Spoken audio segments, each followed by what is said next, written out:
and after this, do readability check one by one. The Yes, go first ahead. start matter, sir. कोई भी start करो. Anyone. Okay. Mhm. Delhi Tower Victor Tango Sierra Charlie Mike on 118.5 1 2 3 4 5 5 4 3 2 1. How do you read? Victor Tango Sierra Charlie Mike Delhi Tower 1 2 3 4 5 5 4 3 2 1. Read you 5. How do you read?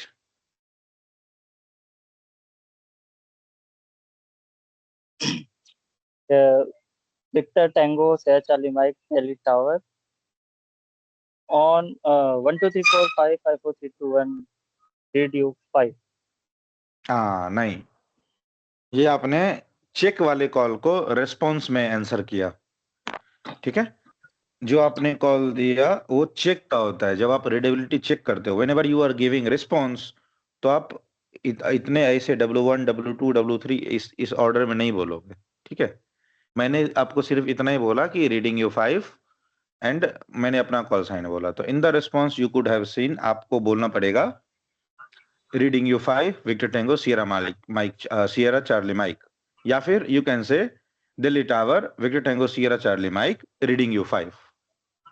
Clear? ठीक मैंने 2 1 2 3 5 बोला ही नहीं. मैंने कहाँ बोला? ठीक हाँ जी. Okay okay good. Hotel kilo sierra Delhi tower 1 2 3 4 5 5 4 3 2 1. How do you read? Read U5, strength 5, Victor Tango Hotel Crossera. ठीक.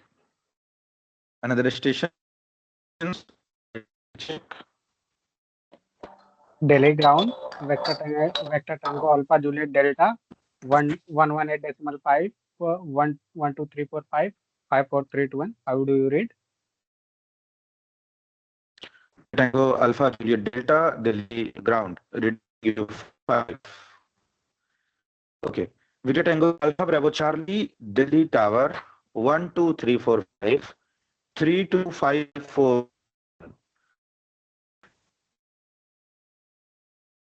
सर वॉइस ब्रेक हो रही है. Reading you 2, you can say. Read. That is the thing, right? Okay. Yes. Victor Tango Alpha Bravo Charlie Delhi Tower 1 2 3 4 5 5 4 3 2 1. How do you read? Delhi ground. Read you 5. Victor Tango Alpha Bravo Charlie. ठीक, चलेगा. Done. But this is not the perfect call. I had हाँ Yes. हाँ. Go ahead. We. मैंने कुछ data share I किया था 1 2 3 4 5. Yes, sir. I should speak that. अच्छा ठीक है, कोई बात नहीं, अभी इनिशियल प्रैक्टिस के लिए चलेगा. बट आफ्टर सम टाइम, अच्छा okay, after some time whenever will start our class like from readability check only, तो आप ये वाला कॉल भी लिख लिख के देने की प्रैक्टिस करो. आपका reading and writing strength improve होगा. डन. सो आज के लिए जो क्लास का टॉपिक हमने दिया था as a task, that was pitot static system और एयर डेटा सिस्टम. ठीक है, हम लोग उसको डिस्कस करेंगे. Apart from this will be seeing the flight rules, and we'll also have a look on air traffic circuit, and one important topic we'll learn today, that is ICAO location designator. ठीक है, ICAO location designator क्या होता है, we'll see today only. Apart from this, just have a look. मैंने WhatsApp group पे भी एक share किया है link. Suppose you are giving a call and someone is also try to give a call. तो जब आपका कॉल क्लैश होता है, ठीक है, जब आपके कॉल इंटरसेक्ट करते हैं एक दूसरे को, मीन्स आपने भी कॉल किया, कोई दूसरा भी स्टेशन कॉल कर रहा है, या फिर जब आप प्लान कर रहे हो for the calling, some other station keep disturbing you. ठीक है, some other station keep interrupting your call. तो उस केस में एक फ्रेज को ट्रांसमिट किया जाता है, दैट इज QRM. ठीक है, QRM, whenever interference made by the human and if that is intentional, then you can simply say experiencing QRM. ठीक है, क्या कर रहे हो आप? You are experiencing QRM. ठीक है, so this is one of the Q code. हाँ, this is not the Q code of transponders. ठीक है, QRM, experiencing QRM. जब भी आपका कॉल इंटेंशनली और unintentionally by the human made, human made means क्या होगा? किसी एयरक्राफ्ट से आपको कॉल आएगा या कोई दूसरा एयरक्राफ्ट जानबूझ के आपके कॉल को इंटरसेक्ट करेगा. In that case you can say experiencing QRM. There are QRM का कोई फुल फॉर्म नहीं है सबसे पहले तो, या फिर जितने भी क्यू कोड्स हैं, किसी भी क्यू कोड का फुल फॉर्म नहीं है. वो एक फ्रेज है और उसके कुछ ना कुछ मीनिंग्स हैं. So there are several Q codes. मैंने इस वाले ड्राइव लिंक पे इसको अपलोड कर रखा हुआ है, आपको दिख जाएगा Q codes and their meaning. Hi, good evening. You could have done readability check, that would be better.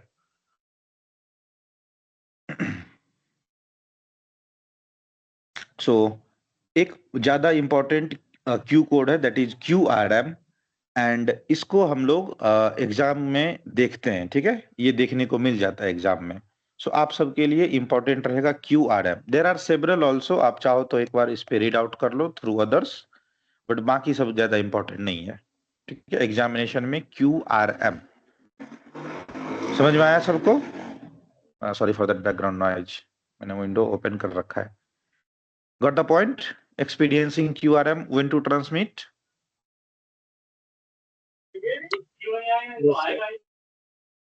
Okay, so आपको ऐसा क्वेश्चन में मिलेगा. Yes yes, go ahead, go ahead. Sir हम उस स्टेशन को भी बोलते हैं ना कई बार, कि हमको पता होता है कि कोई जब हम स्टेशन बीच में कॉल कर रहे हैं. Yes yes yes, I was right now, I was explaining the QRM. इसलिए मैंने आपको स्टेशन को बोलने वाली चीज नहीं बताई. मैंने ये बताया कि QRM कब बोलते हैं. ठीक है, स्टेशन वाला भी बोलते हैं. चलो, अब आपने चर्चा करी थी तो दोनों एक्सप्लेन करता हूँ. सपोज एक स्टेशन आपको कंटिन्यूअस डिस्टर्ब कर रहा है, तो आप क्या कर सकते हो? मान लो कि क्लास में कोई स्टूडेंट आपको तंग कर रहा है, तो आपके पास दो सिनेरियो होता है. या तो टीचर से उसकी कंप्लेन कर दो, या खुद खड़ा होकर उसको पीट दो. राइट? जनरली यही होता है कि या तो आप टीचर से उसकी कंप्लेन कर दो, या फिर खुद जाके पीट दो. सेम, जब वो आपको डिस्टर्ब कर रहा हो, then you can say to ATC experiencing QRM. ठीक है, अब ये किससे हो रहा है, नहीं हो रहा है, now ATC will take care of that. ठीक है, they will say all other station be on stand by, और फिर आपको बोल देगा victor tango alpha bravo charlie, go ahead.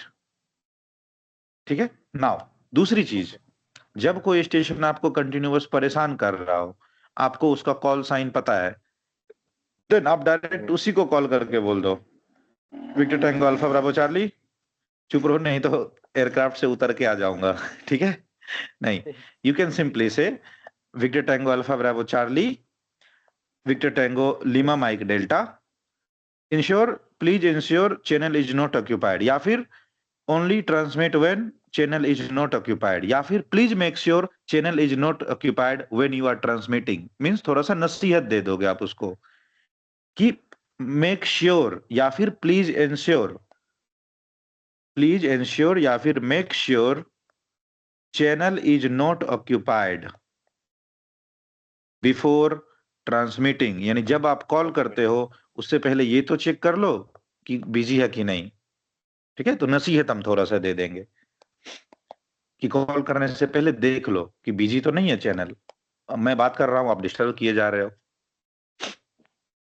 ठीक है, so that is the interruptions का वे टू कॉल, कि कैसे इंटरप्शंस में हम उसको रिस्पॉन्स करेंगे. ठीक है, now the topic is ICAO location designator. अभी इसका क्या मतलब होता है?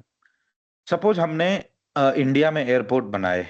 ठीक है, महाराष्ट्र में, बहुत ब्यूटीफुल स्टेट है.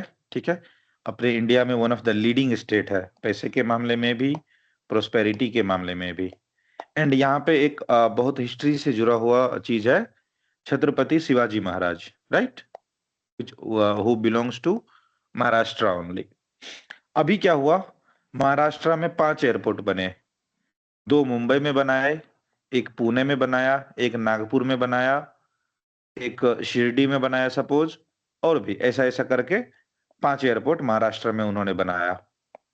अब आप सबने अपने अपने सिटी में देखा होगा, आपकी सिटी में रहता है MG road, Mahatma Gandhi road, Jawaharlal Nehru road, Ambedkar चौराहा, ठीक है, like this, Indira Gandhi stadium, ऐसा ऐसा करके कोई नाम रहता है, ठीक है। तो आपको दिख जाएगा कि ये एमजी रोड लगभग हर एक सिटी में है, महात्मा गांधी रोड, इंदिरा गांधी स्टेडियम लगभग हर एक सिटी में है, सरदार पटेल लाइब्रेरी हर एक सिटी में है। तो पता चले जब 5 एयरपोर्ट इंडिया में बनाए, सबका नाम उन्होंने रख दिया शिवाजी महाराज एयरपोर्ट, छत्रपति शिवाजी महाराज टर्मिनल, छत्रपति शिवाजी महाराज विमानपत्तन, ऐसा करके सबका नाम रख दिया। 5 एयरपोर्ट का नाम एक ही जैसा है। तो जब कोई फॉरेन से फ्लाई करते हुए आएगा तो कहाँ लैंड करने दोगे उसको? हमारे पास तो जीपीएस अभी आया है कि आप उसको लैटिट्यूड लॉन्गिट्यूड बता दोगे, पहले तो कुछ नहीं था। तो कौन से शिवाजी महाराज एयरपोर्ट पे लैंड करे? 5 में से क्या पता चले मुंबई वाली फ्लाइट पुणे लैंड कर रही है। So to avoid such confusions, they had brought some of the designation technique कि किसी एयरपोर्ट का नाम रखो, कैसे रखो? There should be one protocol. What is the protocol? We'll understand with an example of Mumbai. Mumbai airport का इकाउ location डेजिग्नेटर है VABB। कैसे है? Now see, VABB is the ICAO location designator of Mumbai. तो 4 डिजिट का कोड है ICAO location का designation के लिए। The first digit represents AFSRA। इसका फुल फॉर्म पूछता है कई बार क्वेश्चन नंबर 5 में। Everyone you can make a note. AFSRA अप्सरा, ठीक है, अप्सरा नहीं, अप्सरा, एफ, अप्सरा बोलोगे समझ जाएंगे, सब लोग को पता होता है अप्सरा मीन्स AFSRA, कॉमन वर्ड है। नाउ अर्थ को, ठीक है, अर्थ को हाइपोथेटिकली 22 AFSRA में डिवाइड किया गया, 22 अप्सरा। Out of A to Z alphabet 22 AFSRA divide किए गए।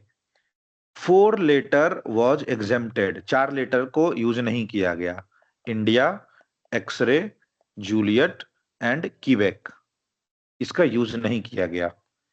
क्यों नहीं यूज किया गया, इसके पीछे का लॉजिक मुझे नहीं पता, ठीक है। दिस इज जस्ट अंडरस्टैंडिंग कि नहीं किया गया, तो मैं शेयर कर रहा हूं कि 22 का ही यूज किया गया। जिसने बनाया होगा उससे जाके पूछना पड़ेगा कि क्यों नहीं किए भैया।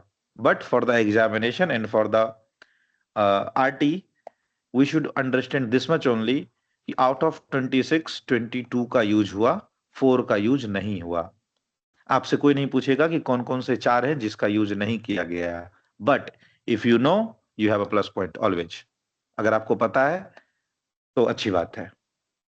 Now out of these 22 AFSRA, Indian reason को, ठीक है, इंडियन रीजन को जो AFSRA अलॉट हुआ दैट इज विक्टर। कोई भी इसको रजिस्ट्रेशन मार्क से कंपेयर करके नहीं देखेगा, that is a different thing, ठीक है। मैं जो विक्टर बता रहा हूं ये एयरपोर्ट के लिए बता रहा हूं, प्लेस के लिए। रजिस्ट्रेशन मार्क के साथ कंफ्यूजन नहीं होना है, वो एक अलग चीज है, ठीक है। That is a different topic to understand. Victor यानी ये कहा गया इंडियन रीजन, ठीक है। अभी भी ये जो इंडियन ओशन है, ठीक है, ये इंडिया है, ये पैसिफिक ओशन है, इस पूरे एरिया को बोला जाता है इंडो पैसिफिक। यानी इंडिया एक इंपॉर्टेंस रखता है इन दिस एरिया। तो इंडियन रीजन में जो कंट्रीज हैं कुछ कुछ, उनके लेटर कोड V डिसाइड किए गए। विक्टर इंडिया, नेपाल, बांग्लादेश, भूटान, ठीक है, म्यांमार, लाओस, कंबोडिया, यहां पे एक और Vietnam, Sri Lanka, Maldives, India itself. तो ये 5-7 कंट्री हैं जहां पे अगर कोई एयरपोर्ट बनेगा तो इकाउ लोकेशन डेजिग्नेशन में पहला लेटर रखा जाएगा विक्टर। ठीक है। सिमिलरली चाइना का जुलू, रसिया का uniform, middle east, gulf countries, Oman, Saudi, UAE, these countries, Iran, Iraq, इनका ऑस्कर। अफ्रीकन रीजन में, ठीक है, नॉर्थ अफ्रीका वाला hotel, south Africa foxtrot, east Africa golf, Italy, यहाँ पे इटली, फ्रांस, स्वीडन, स्पेन, ये छोटे छोटे कंट्रीज हैं। लिमा, यूरोप, इंग्लैंड, एको, कनाडा का चार्ली, यूएस का के, साउथ अमेरिका सिएरा, यहाँ पे एक कंट्री है मैक्सिकन, मैक्सिको वगैरह, इसका है माइक। ऑस्ट्रेलिया का यंकी, सिंगापुर, इंडोनेशिया विस्की, यहाँ पे कौन सा देश है जो चाइना लड़ते रहता है, ताइवान, ताइवान, जापान, रोमियो। ठीक है। So these countries have been allotted with the separate AFSRA code. मतलब अगर यहाँ पे कोई भी एयरपोर्ट का इंटरनेशनल डेजिग्नेशन होगा तो पहला लेटर कोड यूज किया जाएगा एज पर दिस चार्ट। तो इंडिया का पहला लेटर कोड हो गया V, victor. Clear so far? सबको समझ में आया? Yes, sir. Now Yes, sir. Next one is, हाँ, next letter code known as FIR। ठीक है। 4 लेटर में पहला AFSRA, दूसरा FIR। FIR क्या होता है? Flight information reason. नाउ अब अगर किसी पूरे कंट्री को या फिर किसी खास एयर स्पेस को अगर वो लार्ज एरिया कवर करने लगता है तो उसको फर्दर सब डिवाइड किया जाता है into FIR, flight information regions. तो इंडियन कंटिनेंट को, इंडिया को कभी कभी इंडियन कॉन्टिनेंट भी बोलते हैं क्योंकि बहुत बड़ा एरिया है इंडिया इटसेल्फ। तो इंडिया को टोटल मेनली 4 FIR में डिवाइड किया गया है। मेन है 4। कौन कौन से? As per our most popular metropolitan cities. जब पहली बार हमारा 1950 में इंडिया में ये आया था, रिपब्लिक गवर्नेंस आया था, उस टाइम पे 4 बड़े सिटी डिसाइड किए गए, दिल्ली, मुंबई, कोलकाता, चेन्नई। कोई भी सरकारी ऑफिस का रीजनल ऑफिसेज यहाँ पे होते थे, दिल्ली, मुंबई, कोलकाता, चेन्नई, दिल्ली, मुंबई, कोलकाता, चेन्नई। तो 4 FIR बनाए गए, दिल्ली, मुंबई, कोलकाता, चेन्नई। दिल्ली में आपके स्टेट्स आते हैं, ठीक है, Rajasthan, UP, Himachal, Punjab, UK means Uttarakhand, Leh Ladakh, JNK। ठीक है। दिल्ली FIR को रिप्रेजेंट करते हैं with the letter I, India. ठीक है। दिल्ली FIR के लिए लेटर I, इंडिया। Northern FIR, north region, India. Mumbai के लिए letter alpha, western region. Mumbai FIR letter alpha. कौन कौन से आएंगे states? Gujarat, Goa, Maharashtra, MP। Western region. Southern region Madras FIR, Chennai. ठीक है। उसका लेटर कोड है O, ऑस्कर। कर्नाटका, केरला, आंध्रा, तमिलनाडु।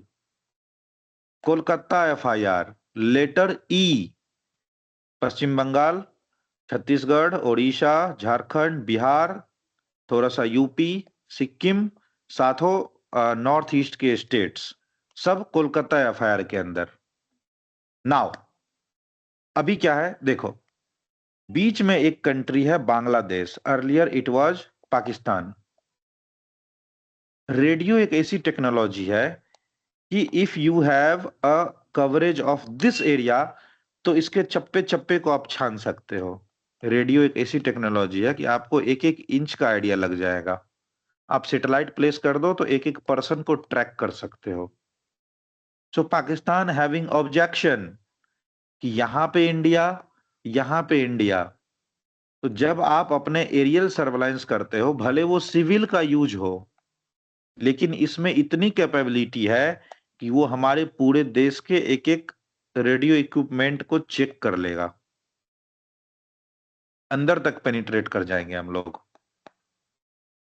तो ऑब्जेक्शन था, क्या किया गया फिर, कोलकाता एफआईआर को 2 पार्ट्स में डिवाइड कर दिया गया, Guwahati FIR and Kolkata FIR, but there is some limitation, will come on that. Kolkata को फिर 2 पार्ट में डिवाइड किया गया। तो पार्ट 1 में तो आपसे कोई पूछेगा नहीं एफआईआर, पार्ट 2 में पूछ सकता है कि कितने एफआईआर है इंडिया में। अगर आप बोलोगे 4 तो नखरे दिखाएगा, अरे नहीं नहीं ऐसे कैसे, 5 है। अगर आप बोलोगे 5 तो भी बोलेगा no there is 4 only, why 5। So ऐसे एग्जामिनर हमेशा, या फिर ऐसा उनका माइंडसेट ही है, या फिर आपको कई बार घर में भी दिख जाता होगा। सपोज आप किसी रिलेटिव के पास मैरिज फंक्शंस में जाते हो, तो कुछ एक ऐसे अंकल मिलेंगे जो कि आपसे ऐसा क्वेश्चन पूछेंगे कि उनका आंसर या तो सिर्फ उनको आता होगा या फिर भगवान को आता होगा। आप कुछ भी आंसर कर लो, वो हमेशा अनसेटिस्फैक्शन शो करेंगे कि नहीं गलत बोल रहे हो, अब मैं बताता हूं सही आंसर क्या है। तो वैसा ही माइंडसेट पार्ट सेकंड में कुछ ना कुछ एग्जामिनर्स का होता है। वो बोलेंगे कितने एफआईआर है, आप बोलोगे 4, गलत। कितने एफआईआर है, 5, गलत। तो सही क्या है? The correct way is whenever they will ask, MCQ जैसा तो आपसे पूछेंगे नहीं कि या तो 4 बोलो या 5 बोलो, आपको स्मार्टली दोनों बोलने हैं। Basically there are 4 FIR, north south east west, Delhi Mumbai Kolkata and Chennai, but Kolkata FIR is further subdivided into Guwahati FIR as well. But Guwahati FIR has a limitation that they will operate from mean sea level to flight level 26,500 feet only, flight level 265. तो Guwahati FIR जो है 26,500 feet तक control करता है north eastern state को। After this again the charge is being taken care by Kolkata FIR. Clear? So that is the thing about FIR. So we have total 5 FIRs, basically 4 only. ठीक है? Delhi Mumbai Kolkata Chennai, Delhi FIR का letter code India, Chennai का Oscar, Mumbai का alpha और eastern का ई, if that is Guwahati और if that is Kolkata, दोनों का ई। सो ए आई ई ओ, दिल्ली मुंबई कोलकाता चेन्नई। तो हम क्या देख रहे हैं, सबसे पहले मुंबई एयरपोर्ट। मुंबई एयरपोर्ट कौन से एफआईआर में आता है, वेस्टर्न एफआईआर, तो दूसरा कोड पड़ गया अल्फा। क्लियर? नाउ 2 कोड तो हमने देख लिया कि एक तो कॉन्टिनेंट का हो गया एएफएसआरए, और जो रीजन हो गए या फिर जिस स्टेट से वो बिलोंग करता है उसका हो गया एफआईआर कोड। बाकी के 2 का क्या? ना, जो आपको एग्जामिनेशन में चार्ट दिए जाएंगे एक बार उस पर ध्यान देना है।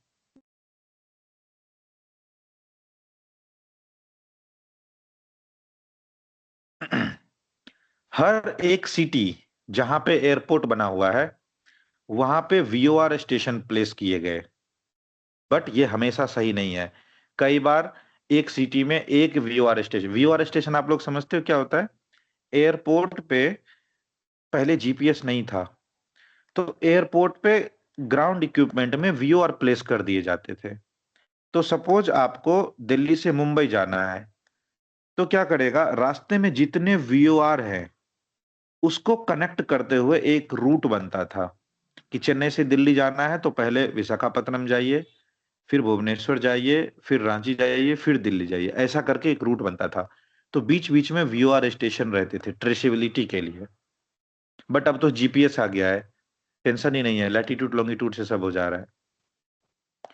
तो स्टेशन पे वीओआर प्लेस किए जाते थे।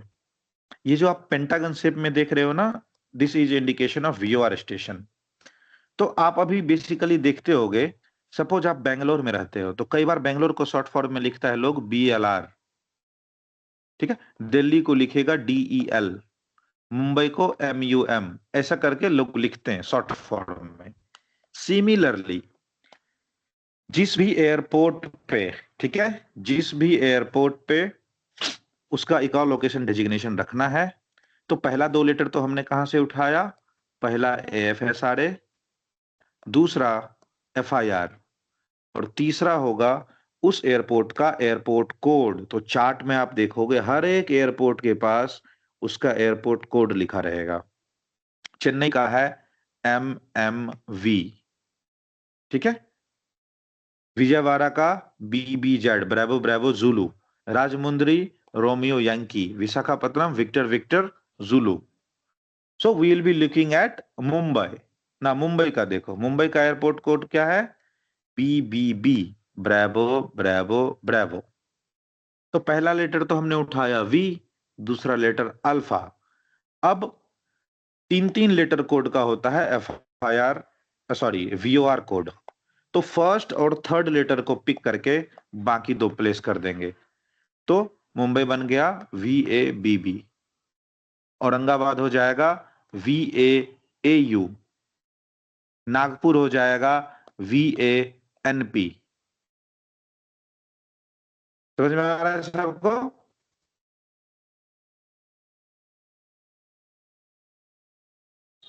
Yes no anything? जयपुर हो जाएगा VIJP। क्यों? जयपुर कहां पड़ता है, राजस्थान में। राजस्थान क्या है, नदर्न स्टेट। तो पहला V, दूसरा I, क्यों, दिल्ली FIR, फिर है JP, तो JP मतलब जयपुर। क्लियर? सर हाँ हाँ सर ये जो एयरपोर्ट का था, मतलब जो JJP है, तो इसका फर्स्ट एंड थर्ड हमें पिक करना है, फर्स्ट लेटर थर्ड लेटर। हाँ हाँ, फर्स्ट एंड थर्ड पिक करना है, ठीक है। Okay okay. अब आप ये भी पूछ सकते हो कि सर कहीं कहीं तो 2 ही है, वहां पे क्या करें? कुछ नहीं, जहां 2 है वहां 2 ही रखेंगे। VIKA कानपुर। लखनऊ VILK। खजुराहो किधर पड़ा, Mumbai FIR VAKJ।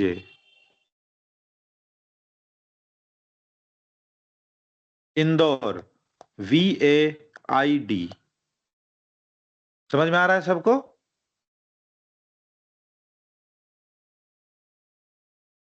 Affirm negative all stations. ये चीज सबको समझ में आया कि कैसे चारों लेटर को डिसाइड किए। पहला AFSRA, सर एक दूसरा, डाउट है। हाँ हाँ, यस यस यस, डाउट तो बहुत सारे आएंगे इसमें। गो हेड सर गो ये हेड। दिल्ली का तो दिल्ली पापा नवंबर है, हाँ उसमें हम DP क्यों लिखते हैं सर, VIDP? हाँ, who is asking the doubt, say your call sign. Sir victor tango sierra charlie mic. हाँ वेरी गुड, अभी तो मैं उस पे आ ही रहा हूँ, ये तो सबसे बड़ा मिस्ट्री है। ठीक है, ओके सर। आता हूँ, वहीं आता हूँ। ठीक है। सो बेसिक रूल यही कहता है, क्या कहता है, पहला हो गया आपका AFSRA, दूसरा हो गया आपका FIR, तीसरा हो गया एयरपोर्ट कोड का फर्स्ट एंड थर्ड लेटर। तो 4 चीजें मिलके आपको बना देंगी एक इकाउ लोकेशन डिजिग्नेटर। यहां तक रूल समझने में कोई किसी को दिक्कत? ये रूल है, ठीक है, दिस इज द सर एक रूल। बार फिर से, हेलो। हाँ, गो हेड, सर एक फिर बार से। हाँ फिर से रिपीट कर देना सर, ये जो बना है ना VABB, ओके, कैसे बना है ये सर? हाँ हाँ ठीक है। VABB is the location designator of Mumbai. Now, yes sir. first letter code is kept under AFSRA. तो मुंबई एयरपोर्ट इंडियन AFSRA को बिलोंग करता है। इंडियन AFSRA का लेटर कोड है विक्टर। तो पहले हो गया V, उसके बाद एक कॉन्टिनेंट को फर्दर FIR रीजन में स्प्लिट किए गए। तो इंडिया में 4 FIR, कौन कौन से, दिल्ली मुंबई कोलकाता चेन्नई। दिल्ली FIR का letter code I, Mumbai FIR का लेटर कोड अल्फा, सदर्न का ऑस्कर, ईस्टर्न का एको।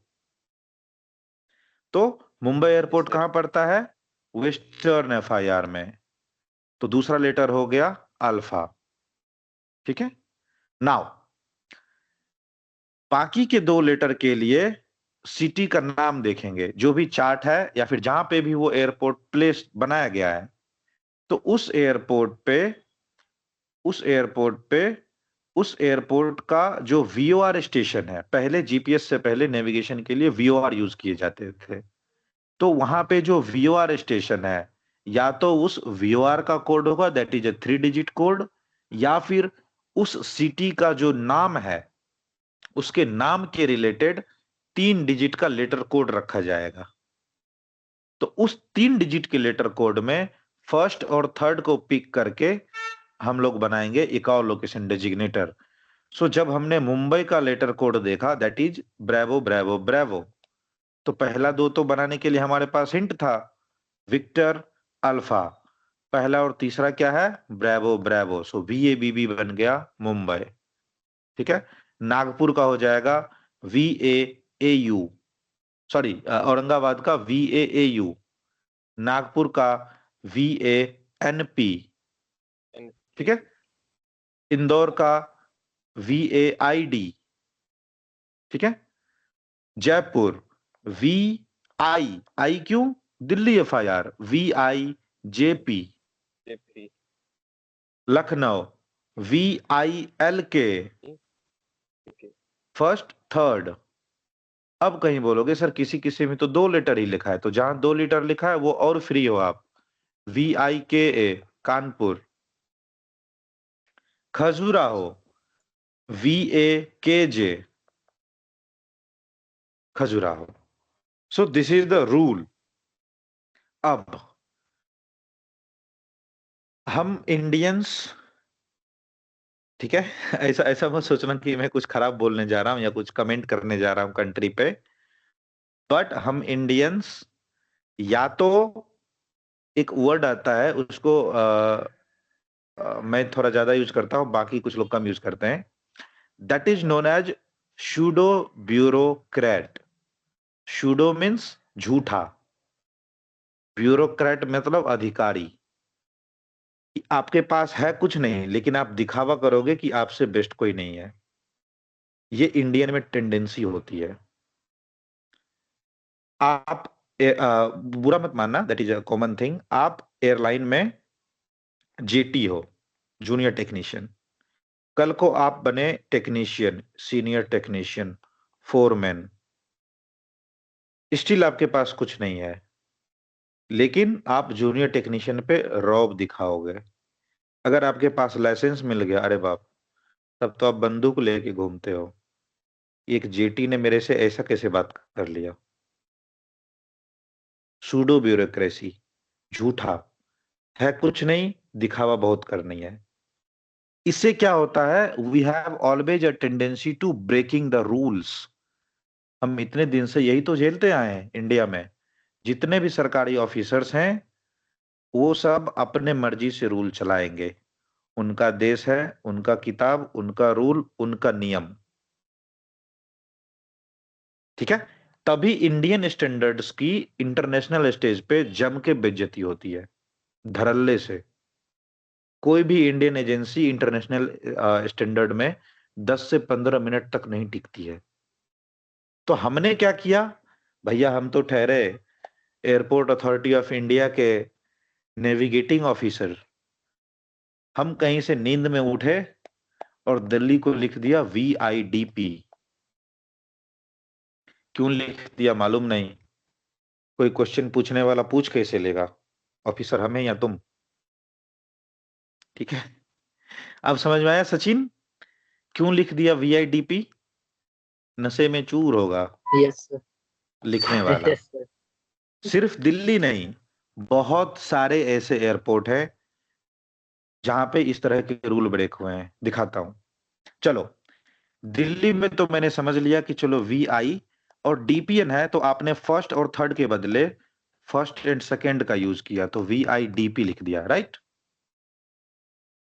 Just have a look on Kolkata, first and third और फर्स्ट या सेकेंड मिला के। कोलकाता का अगर आपको लिखने बोला जाएगा तो आप क्या लिखोगे, जस्ट अभी जो रूल पर है उसके हिसाब से बताइए, कुछ कुछ समझ के।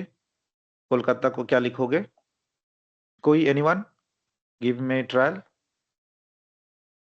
पहला क्या लिखाएगा, VECA।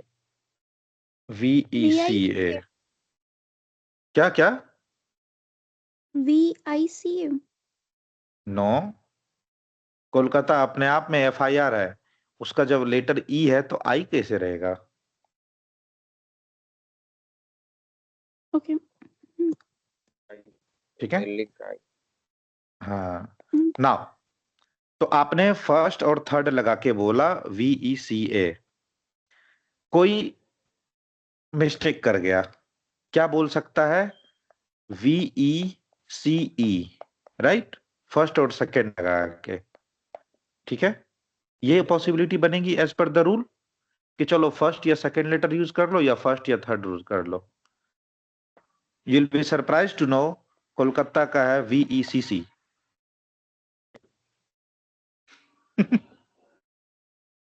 लगाओ, कौन सा लॉजिक लगाओगे? ठीक है, so I was about to से whenever you need to make, you need to write, जब आपको लिखने की जरूरत पड़े, जब आपको सब बनाने की जरूरत पड़े, आप रूल फॉलो करोगे। ठीक है, इंडिया में हम बोलते हैं बाइक पहन के चलो, बाइक पे हेलमेट पहन के चलो, 2 सीट से ज्यादा नहीं बिठाएंगे, लाइसेंस नहीं है तो बाइक ड्राइव मत करो, इंश्योरेंस और पॉल्यूशन नहीं है तो बाइक मत चलाओ। बट बिना इसके कितने सारे बाइक चलते हैं आप खुद जानते हो। सिमिलरली रूल तो बना दिया, फॉलो नहीं हो रहा है, तो क्या आपके या हमारे ठीक करने से वो ठीक हो जाएगा? नहीं, जैसा है वैसा ही चलना पड़ेगा। क्यों? क्योंकि वो बहुत सारे डॉक्यूमेंट में रजिस्टर हो चुका है। अभी अगर उसको चेंज करने जाएगा कोई तो पता नहीं कितना सारा बुक या पब्लिशमेंट इफेक्टेड होगा। तो जैसा है उसी को एक्सेप्ट करो। डन। नाउ, पटना का लिखने के लिए बोला गया VEPT। Who is going to tell me about Ranchi and Gaya? यानी एक एक करके।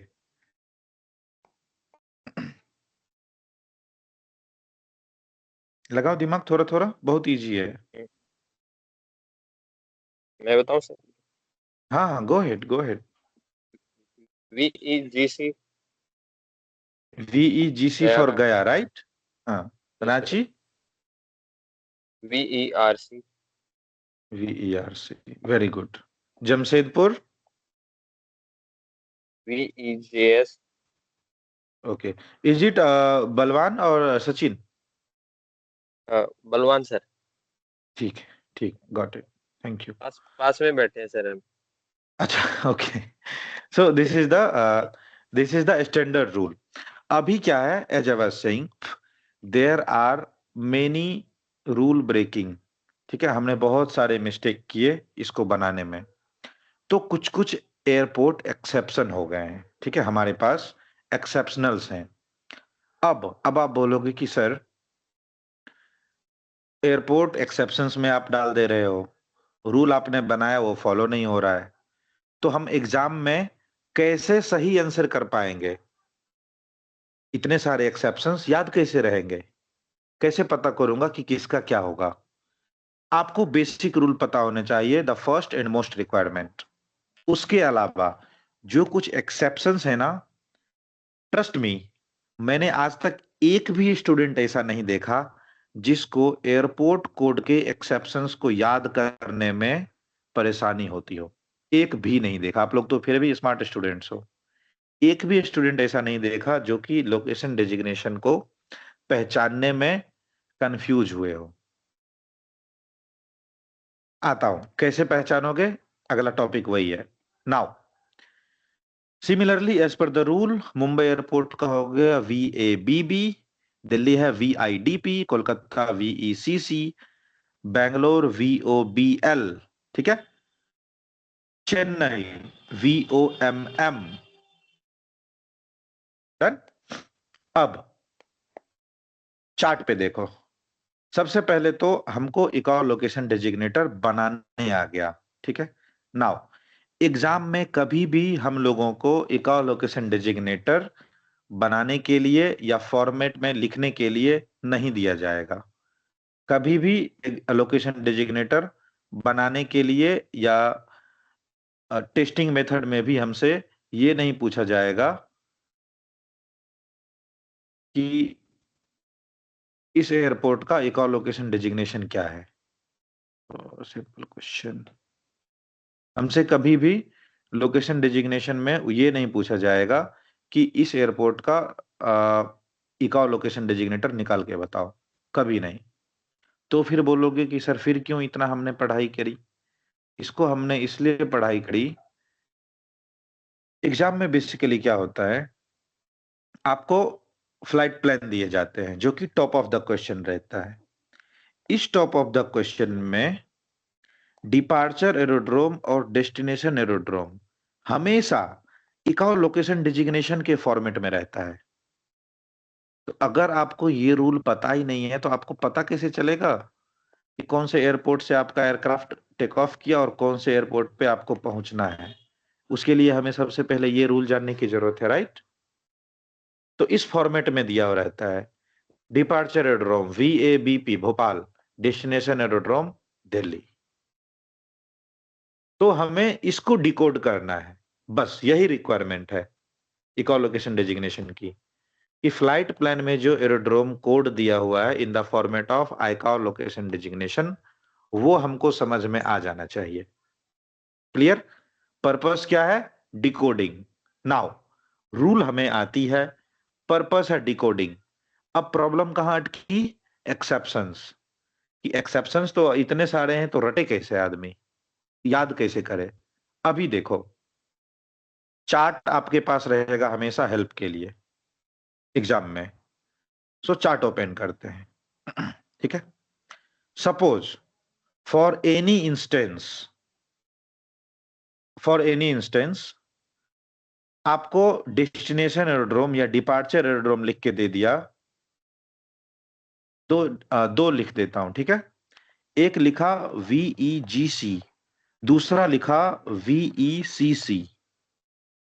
अब देखो, एग्जाम में हमेशा कौन से चार्ट को यूज करना है, या तो क्वेश्चन के टॉप पे लिखा रहेगा या फिर एग्जामिनर वर्बली आपको बोलेगा कि चार्ट नंबर 2 का यूज करो।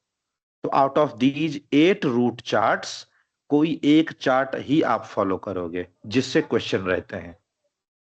ठीक है, नाउ क्वेश्चन में दे दिया departure aerodrome VEGC, destination VECC। इससे हमको क्या पता चला? सबसे पहले तो ये इंडियन एयरपोर्ट है, दूसरा कोलकाता FIR का एयरपोर्ट है। क्यों? क्योंकि इसका FIR कोड एको है। एग्जाम में कोलकाता FIR बाउंड्रीज रहती है ये ग्रीन कलर वाली लाइन, यानी हमारा एयरपोर्ट इस ग्रीन कलर लाइन के अंदर है, इधर है कहीं पे। अब देखो, लास्ट के 2 लेटर पे ध्यान दो, रूल फॉलो करे या ना करे। ईस्टर्न रीजन में C नाम से स्टार्ट होने वाले कोलकाता के अलावा कोई दूसरा एयरपोर्ट ढूंढ के बताओ। ध्यान से सब लोग ढूंढो, एक एक करके गौर से ढूंढो, लेट मी नो।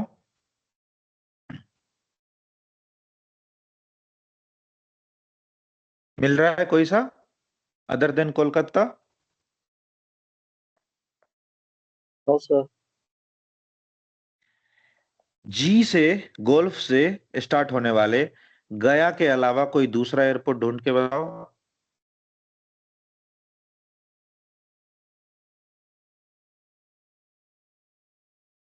नहीं मिलेगा, राइट? अब देखो, हमें इतना तो पता चल गया कि ईस्टर्न रीजन का चार्ट नंबर 2 में कोई एयरपोर्ट जिसका लेटर कोड C होना चाहिए या G होना चाहिए, तो हो ना हो ये गया ही होगा, हो ना हो ये कोलकाता ही होगा। अब आप बोलोगे कि सर ये हो ना हो इफ एंड मे बी के साथ हम एग्जाम में तो नहीं जा सकते। अगर डाउट है means we are not ready for exam. तो हो ना हो, मे बी, या आई एम श्योर कि यही होगा, ये सब तो एग्जाम में नहीं चलेगा। अब क्या है, हमारे पास दूसरा टूल भी है। एग्जाम में आपको हमेशा रूट्स के बारे में लिखा रहेगा कि आपका एयरक्राफ्ट, सपोज लिख दिया आपका एयरक्राफ्ट VEGC टू कोलकाता, और रूट ये लिख देगा रोमियो 460। अब देखो, आपको इतना तो डाउट आ ही गया ना कि हो ना हो गया ही है, हो ना हो कोलकाता ही है। उसके बाद हमारे पास एक और टूल है रूट। रूट पे नजर डालेंगे, रोमियो 460 इस एयरपोर्ट पे अवेलेबल है क्या? है। नाउ इट इज 100% गया ओनली, नन अदर देन गया। कोलकाता के रूट्स में से रोमियो 460 निकल रहा है क्या? यस, निकल रहा है। Now this is 100% Kolkata, no other option. Clear है सबको ये चीज? समझ में आया एवरीवन? कैसे आपसे मिस्टेक sir. नहीं होगा? हाँ हाँ, yes yes, go ahead.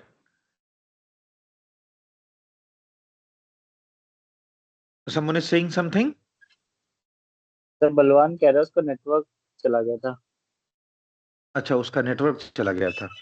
Okay, Yes. सो अच्छा ठीक है।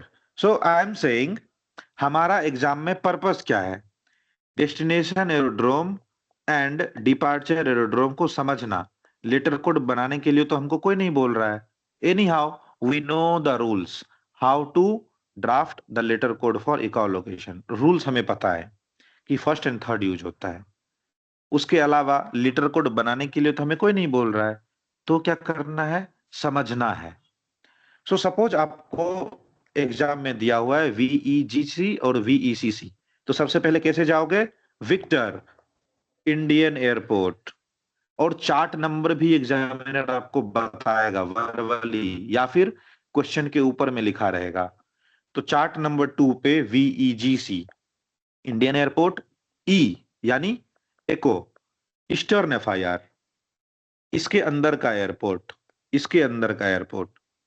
अब कोई एयरपोर्ट जिसका लेटर G से स्टार्ट हो, गया। कोई एयरपोर्ट जिसका लेटर C से स्टार्ट हो, कोलकाता। तो हो ना हो कोलकाता ही होगा, हो ना हो गया ही होगा। यानी हमें 98-99% डाउट हो गया। 1% हम अभी भी कंफ्यूजन में है कि हो ना हो गया कोलकाता ही होगा। ऐसा कैसे हो सकता है? कंफ्यूजन के साथ you can not go to the exam. Now to become 100% sure, exam में रूट भी मेंशन रहता है। तो रूट आपको लिख दिया रोमियो 460। अब देखो, इतना तो डाउट है ना कि गया ही है, इतना तो डाउट है ना कि कोलकाता ही है। कोलकाता या गया से निकलने वाले रूट पे ध्यान दो। अगर रूट भी मैच कर गया, नाउ दिस इज 100% गया ओनली, नो अदर ऑप्शन। ठीक है? तो एग्जाम में आपको एयरपोर्ट पहचानने में प्रॉब्लम नहीं होगी। We have other tools as well. अगर रूल फॉलो किया है तब तो एक बार में कैप्चर हो जाएगा, नहीं किया है तो दिमाग लगा लेंगे अपना। Is it clear now everyone? समझ में आया? Other than this total 8 chart है। ठीक है, 8 रूट चार्ट है। डेली एक रूट चार्ट के सारे एयरपोर्ट के एयरपोर्ट कोड मैं प्रैक्टिस करवाऊंगा क्लास में। ठीक है, इतने सारे कंफ्यूजन, इतने सारे डाउट के बाद मैं रिस्क ही नहीं लूंगा कि कोई स्टूडेंट हमारा कंफ्यूजन के साथ एग्जाम में जाए। टोटल 8 रूट चार्ट है। डेली एक दिन में एक चार्ट का हर एक छोटा से छोटा एयरपोर्ट का इको लोकेशन डेजिग्नेटर प्रैक्टिस करवाऊंगा, और आप लोगों को आंसर करना है, वहां पे मैं आंसर नहीं करूंगा। अगर कोई एक्सेप्शन है तो आई विल हेल्प कि ये वाला एक्सेप्शन है, इसका correct airport code as per the Indian authority ये रहा, तो आप उसको एक्सेप्शन में लिखते चले जाओ। इस सब के बावजूद भी डेली प्रैक्टिस करेंगे हम लोग। ठीक है? So this one all about ICAO location designator. I hope I am clear to this topic now. अब अगर किसी एयरपोर्ट का लोकेशन डेजिग्नेटर लिखने दे देगा तो आप लोग लिख लोगे? Yes no? Yes, sir. हाँ, तो ठीक है, तुरंत ताजा ताजा प्रैक्टिस हो जाए। ठीक है, ओके। मैं एक एक करके नाम बताता हूं, आप लोग लोकेशन डेजिग्नेटर बताना, और साथ ही साथ अपना कॉल साइन बोलना। अगर मैं बोलूं दिल्ली तो आप लोग बोलो VIDP, victor tango alpha juliet delta, ताकि मुझे ये पता चल पाए कि अल्फा जूलियट डेल्टा यानी आकाश ने बोला है कि VIDP इज फॉर दिल्ली। ठीक है? क्योंकि मैं विजुअल बंद किया हूं, मैं स्क्रीन शेयर कर रहा हूं ना, so I don't have visual support. चलो विजुअल सपोर्ट ले ही लेते हैं, लेकिन फिर उससे आपकी विजिबिलिटी स्क्रीन कम हो जाएगी। सो विल डू प्रैक्टिस, ये तो कभी मैं मिस करने ही वाला नहीं हूं। I don't take any risks, ठीक है। सो नाउ कराची छोड़ देते हैं, पाकिस्तान से वैसे मतलब नहीं है, ठीक है। Jodhpur,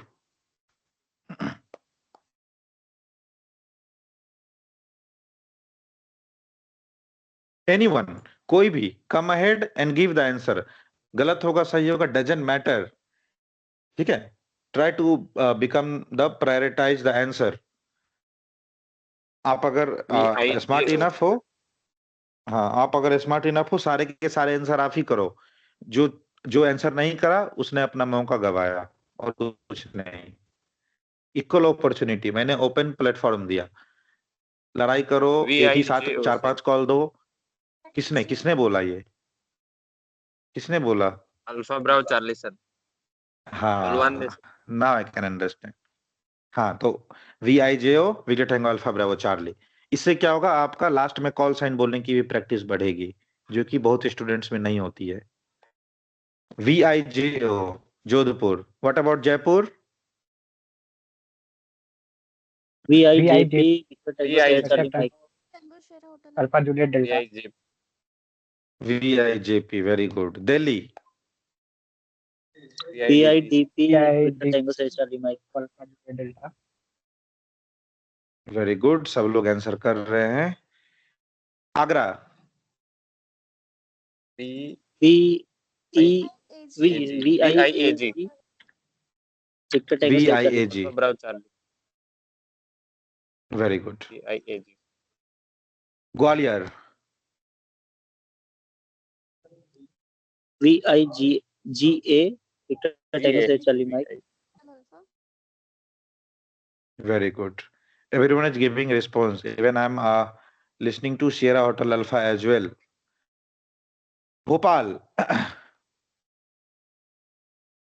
VABL Yell. Bravo charlie, VABL.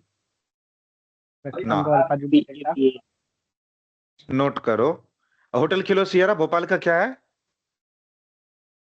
नहीं उसमें victor alpha bravo papa. Bravo papa, ठीक है। This is exception, victor alpha bravo papa, ठीक है। डन। उदयपुर, तो सब लोग नोट करेंगे। Bhopal is Victor tango Alpha bravo Papa, note Bravo Lima. Udaipur, VAUD PAUD. Victor Tango Alpha Juliet Delta. Very good. Pratapgarh, PAPA Victor Tango Victor Sierra Charlie Tango Alpha Mike. Juliet Delta. ठीक है। What about Indore? PANT. AID ID। ID. Vadodara, Vadodara का airport code phonetics के language में बताओ। Vadodara,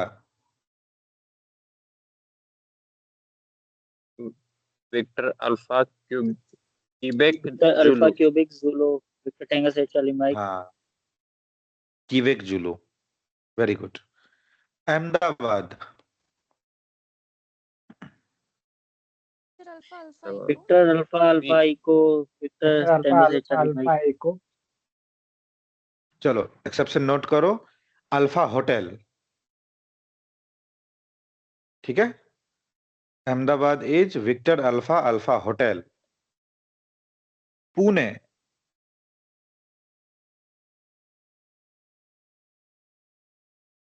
Victor Alpha Pune Papa PN November. PAPN exception note करो। Bravo charlie, victor alpha papa oscar, ठीक है। तो इस फर्स्ट चार्ट में कितने आए एक्सेप्शन? 4। भोपाल, अहमदाबाद, पुणे, दिल्ली, ठीक है। नोट कर लो बुक पे। एक बार आपको एक्सेप्शन पता चल गया, दोबारा से मिस्टेक नहीं होता है, ठीक है। होगा तो हम उसको ठीक कर लेंगे, ठीक है। चलो, so this was the practice of chart 1। Now मैंने शुरू में कहा था कि this is the ICAO location designator. Registration mark से कंफ्यूज नहीं होना है, ठीक है। ऐसा नहीं समझना कि पढ़ रहे हैं हम लोग AFSRA और हमारा ध्यान जा रहा है विक्टर टैंगो पे। Victor tango is the requirement of nationality and registration marks, ठीक है। तो वहां से कंफ्यूज नहीं होना है। कई लोग ऐसा क्वेश्चन पूछते हैं कि सर जो अमेरिका का एयरक्राफ्ट होता है दैट इज अनरजिस्टर्ड एयरक्राफ्ट, तो उसका लोकेशन डेजिग्नेटर के क्यों है? के is the location डेजिग्नेटर for place, for airport. और ये एन रजिस्ट्रेशन तो एयरक्राफ्ट का रजिस्ट्रेशन है, दो अलग अलग टॉपिक है। इंडिया में रिजेंबल कर गया वो अलग बात है। विक्टर टैंगो हमारा नेशनलिटी कोड भी है और विक्टर हमारा AFSRA भी है, ये टोटल अलग बात है। बट कंफ्यूज नहीं होना है, ठीक है। मेनी स्टूडेंट हैव आस्क्ड कि अनरजिस्टर्ड तो यूएस का एयरक्राफ्ट होता है, तो उसका के क्यों है? ये प्लेस है। आपको बिलीव नहीं है तो एक आज सर्च करके दिखा देता हूँ। वॉशिंगटन, वॉशिंगटन का एयरपोर्ट कोड कोई सर्च करके बताओ क्या है। देखो गूगल पे, लिखो गूगल पे Washington airport code. Washington DC US का वो है ना कैपिटल।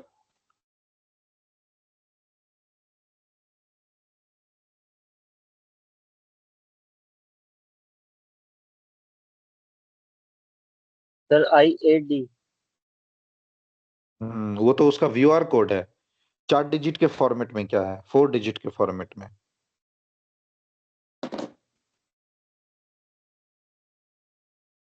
KIAD, ठीक है। So this was the requirement of location designator transmission। Main purpose है समझना, बट आपको बनाने आना चाहिए ताकि किसी भी टाइप का कंफ्यूजन नहीं हो। अब जब हम कॉल में बोलते हैं एक चीज और, जब हम कॉल में बोलते हैं Mumbai ground, Delhi ground, Chennai tower, Nagpur tower, उस केस में देखो, हो जाओ जस्ट ए सेकेंड। उस केस में जब आप बोलते हो Mumbai, so it is up to you. आप या तो पूरा का पूरा सिटी का नाम लिख दो, ठीक है, या फिर उस एयरपोर्ट का VOR कोड लिख दो, या फिर उस एयरपोर्ट का इकाओ कोड लिख दो, लोकेशन डेजिग्नेटर, ठीक है। सपोज हम बोल रहे हैं दिल्ली टावर, तो अगर आपके पास टाइम है तो आप लिखो पूरा दिल्ली टावर, या फिर आप लिख सकते हो दिल्ली टावर DPN, इसका VOR कोड, या फिर आप लिख सकते हो Delhi tower. It is up to you. तीनों ऑप्शन अपने पास अवेलेबल है। तो जब भी हम कॉल देंगे उस टाइम पे या तो उस सिटी का नाम लिखिए, या फिर उसका VOR कोड लिख दीजिए, या फिर उसका लोकेशन डेजिग्नेशन फॉर्मेट में लिख दीजिए। All are acceptable. क्लियर? समझ में आया सबको? तो सबसे ज्यादा टाइम, यस यस, सर हाँ, दिल्ली मुझे एक दिल्ली डाउट है। का DEL करके नहीं लिख सकते? या जैसे नहीं मुंबई नहीं का नहीं नहीं, MOM नो नो नो वो ऐसे? नो, नहीं नहीं, वो एक्सेप्टेबल नहीं है, ठीक है। जब हमको शॉर्ट फॉर्म में DPN लिख के दिया है तो हम DEL नहीं लिख सकते, DPN ही लिखेंगे, ओके सर। ठीक है। एरोनॉटिकली सर दिल्ली को DEL रिकॉग्नाइज नहीं किया गया है। हाँ, सर मुझे एक डाउट है, मैं इसमें कंफ्यूज यस आता यस हूँ। यस, जैसे दिल्ली टावर और दिल्ली ग्राउंड है, तो इन दोनों में क्या डिफरेंस है? मतलब अगर मैं एयरक्राफ्ट से कॉल दे रहा हूँ ड्यूरिंग RT, तो मैं मतलब क्या बोलूँ, दिल्ली ग्राउंड बोलूँगा Delhi tower?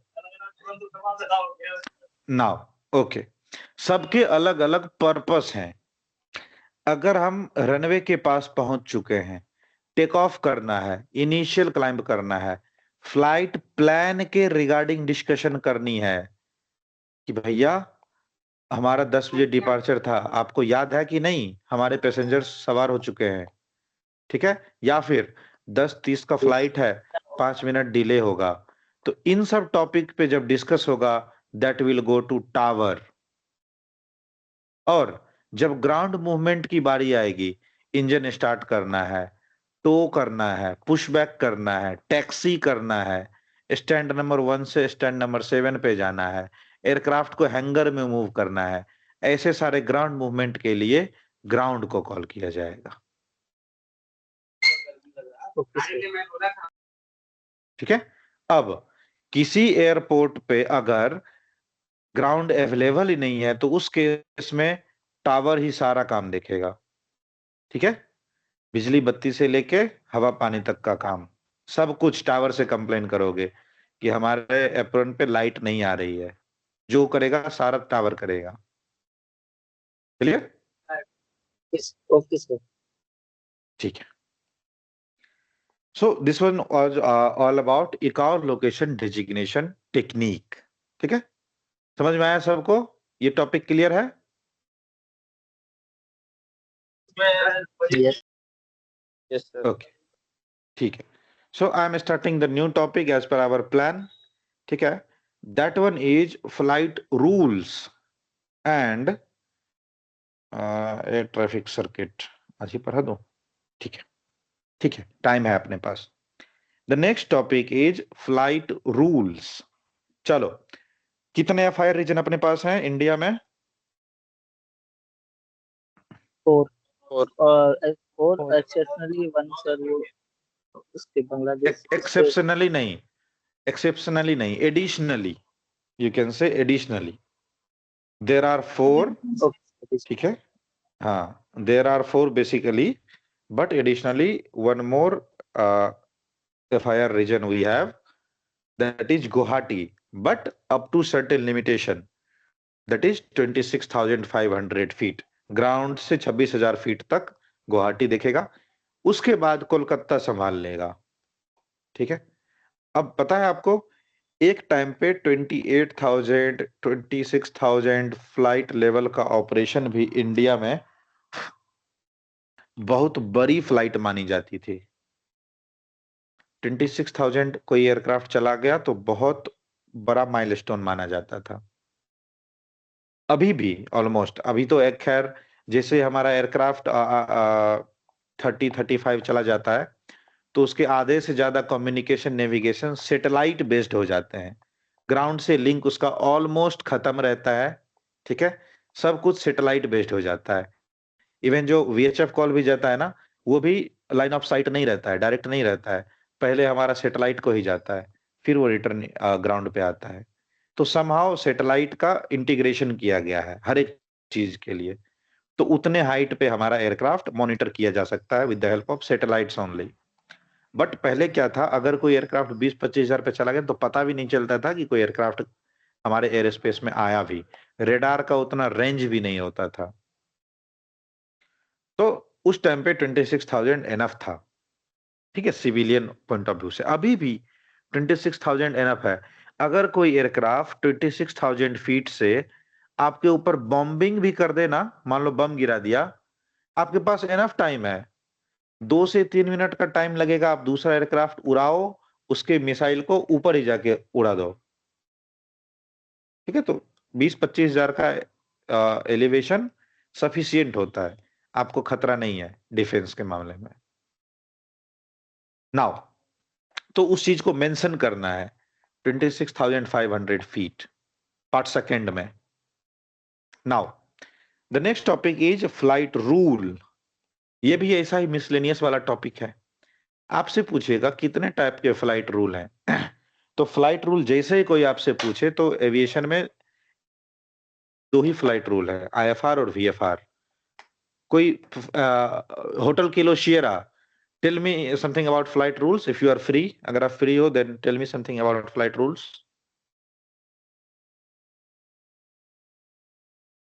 Basically, two type of flight rules, IFR and VFR, but in aviation, 2 or flight rules are added. That is Julo and Yankee. In IFR, the instrument flying, VFR visual flight rules. In first, if IFR flying, then VFR, then it's called Yankee, and then firstly VFR flying, and then IFR is called Julo.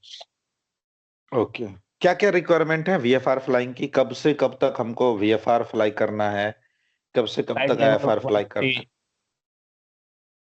150, VFR go ahead. flying, VFR flying range is a flight level 150. Mhm. In Yankee, in Yankee, the first flying is IFR per first region some point and then changing to VFR. This is called Yankee. ठीक है, तो अगर हम 15,000 के नीचे IFR fly करना चाहेंगे तो नहीं उड़ा सकते? आप कौन से IFR?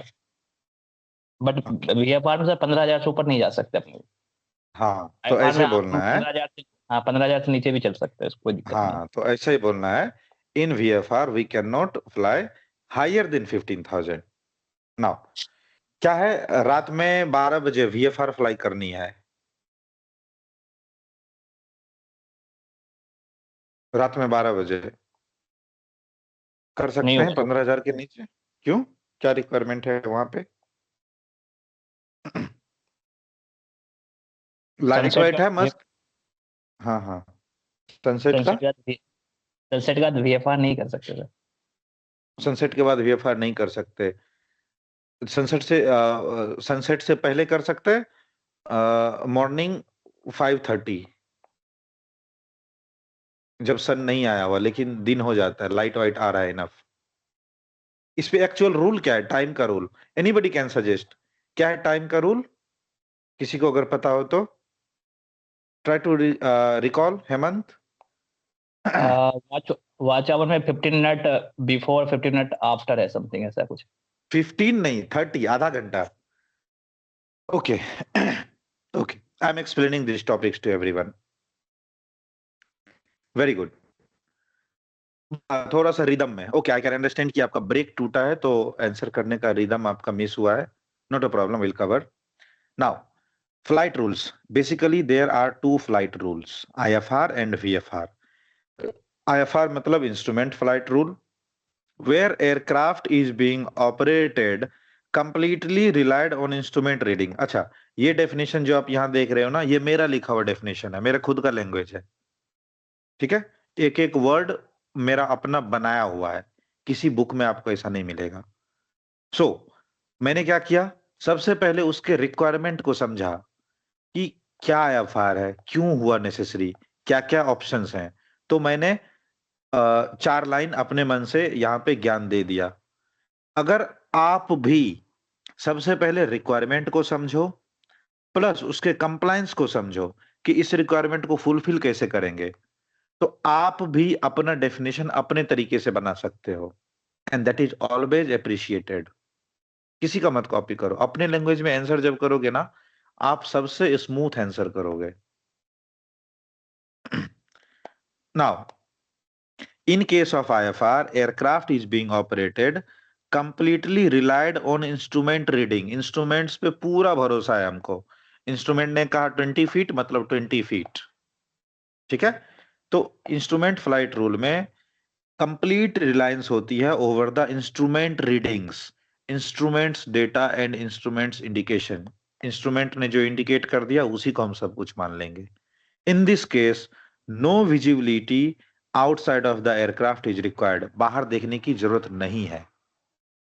Pilot may operate and take necessary action on the basis of readings and instructions comes from aircraft instrument. Aircraft के इंस्ट्रूमेंट ने जैसा दिखाया, जो बताया, उसके बेसिस पे पायलट एक्शन ले लेगा। एयरक्राफ्ट इंस्ट्रूमेंट ने कहा 0 फीट लैंडिंग गियर टच, मतलब आप समझ जाओगे कि हमारा लैंडिंग गियर टच हो गया, ठीक है? तो इंस्ट्रूमेंट पे पूरा रिलाई करना है। कौन सा एयरक्राफ्ट में इक्विपमेंट होता है जो कि हमको अल्टीट्यूड इंडिकेट करता है during landing?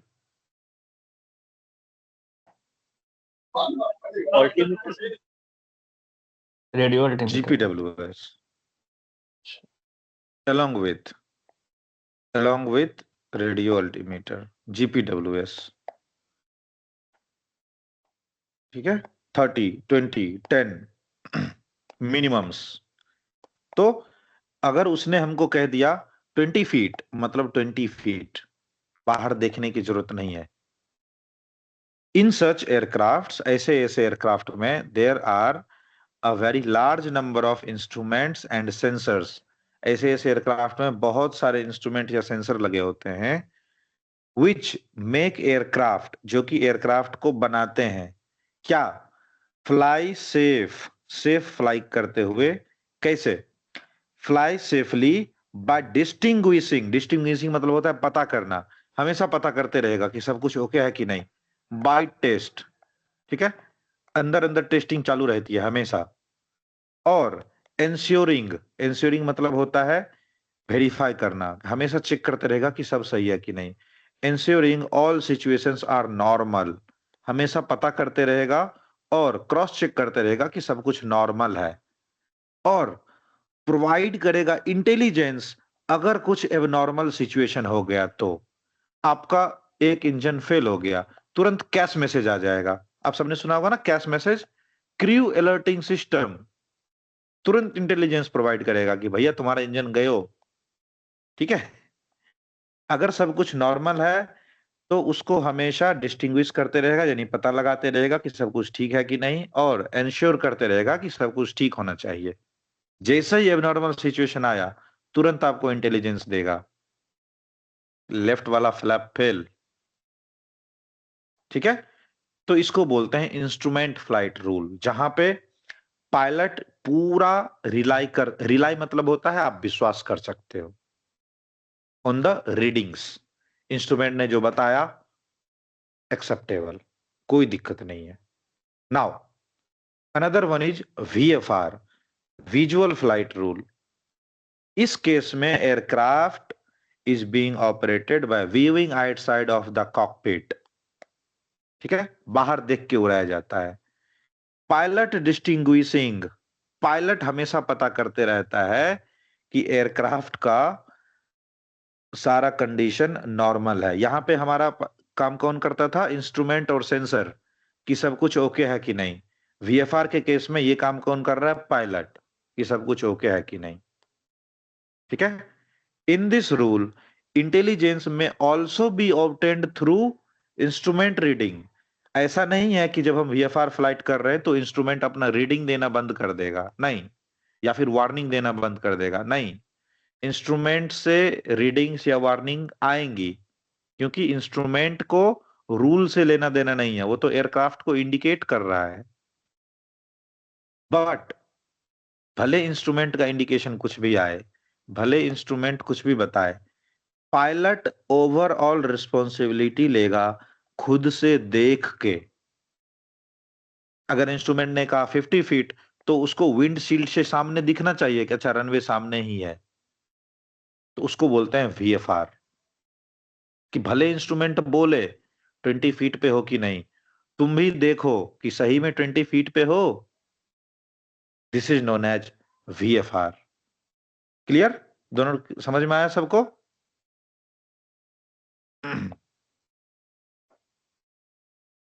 Yes, no anything? Yes, sir. So that is, हाँ, yes, anyone? क्लियर सर, समझ आ रहा है। अच्छा, ठीक है। So IFR and VFR are the two flight rule. Now, based on the requirement, ठीक है, so basically there are two flight rule, but these two flight rule have been further subdivided into 4. तो कोई आपसे पूछे कितने flight rule हैं तो 2 मत बोलना और ना ही 4 बोल देना, ठीक है, दोनों बोलना है। Basically there are 2 flight rule and it is further subdivided into 4। क्या? IFR, VFR, then it is Yankee and Zulu. अब देखो, सपोज हमारे पास मेरा खुद का एयरपोर्ट है, ठीक है, हमारे एयरपोर्ट में हमारे पास इतना पैसा नहीं है कि मैं यहाँ पे ILS लैंडिंग सिस्टम लगा सकूं, महंगा होता है इंस्ट्रूमेंट लैंडिंग सिस्टम।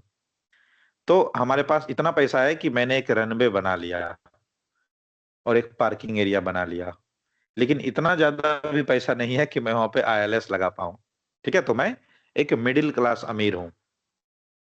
अब मुझे कभी जाना हुआ मुंबई एयरपोर्ट तो पब्लिक एरोड्रोम है, वहां पे अगर ILS सिस्टम लगाना हो तो किसी एक आदमी का तो पैसा लगेगा नहीं, या तो गवर्नमेंट का लगेगा या किसी लार्ज बिजनेस ग्रुप का लगेगा। अडानी वहां पे पैसा दे देगा ILS लगाने के लिए। तो आप अपने एयरक्राफ्ट में IFR मुंबई में फ्लाई कर सकते हो, लेकिन आपके छोटे वाले एयरपोर्ट, टेक एन एग्जांपल, मेरा खुद का एयरपोर्ट सपोज पटना है, ठीक है, तो पटना एयरपोर्ट मेरा प्राइवेट एयरपोर्ट है। मुंबई में आप IFR फ्लाई कर सकते हो, पटना में IFR फ्लाई नहीं कर सकते हो, ILS है ही नहीं। तो क्या करना पड़ेगा? अगर आप अपने एयरफील्ड से मुंबई जाना चाहते हो तो आप अपने यहां से VFR में डिपार्चर लोगे, और बीच में अगर आपको मन हो तो IFR में कन्वर्ट कर लो, ठीक है। जहां पे आपको आइसक्रीम नहीं मिल रही थी तो आप पानी पी के ही काम चला रहे थे, आइसक्रीम मिली, खाना शुरू कर दिया। मतलब जहां पे फैसिलिटी अवेलेबल नहीं थी तो मजबूरी का नाम महात्मा गांधी, VFR में ही। क्यों? क्योंकि आपके एयरपोर्ट पे फैसिलिटी नहीं है। रास्ते में पता चला कि मुंबई में तो IFR सिस्टम है, तो उसको चेंज कर लोगे टू IFR। तो जहां पे ऐसा फ्लाइट रूल हुआ कि initially VFR, later on converted to IFR, उसको बोलते flight rule Zulu. And vice versa, का उल्टा, मुंबई से टेक ऑफ लिए अपने एयरफील्ड के लिए, तो IFR में टेक ऑफ किए और VFR में लैंड किए, तो वहां पे बोला जाता है फ्लाइट रूल यांकी। यांकी में IFR पहले, बाद में VFR। जुलू में VFR पहले, बाद में IFR। समझ में आया सबको?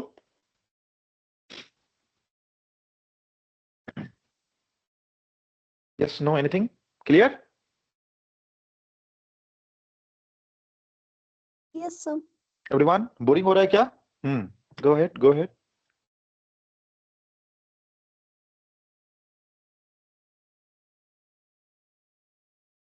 मुझे बोल रहे हो क्या सर? नहीं, सबको पूछ रहा हूँ, समझ में आ रहा है या फिर लेक्चर बोरिंग हो रहा है? How is it? हाँ सर, IFR, समझ में आ रहा है। VFR, यानी Zulu clear? All yes sir. Give feedback, हाँ, या keep giving feedback so that I can continue. तभी तो पता चलेगा समझ में आया नहीं आया, आगे बढ़ूं।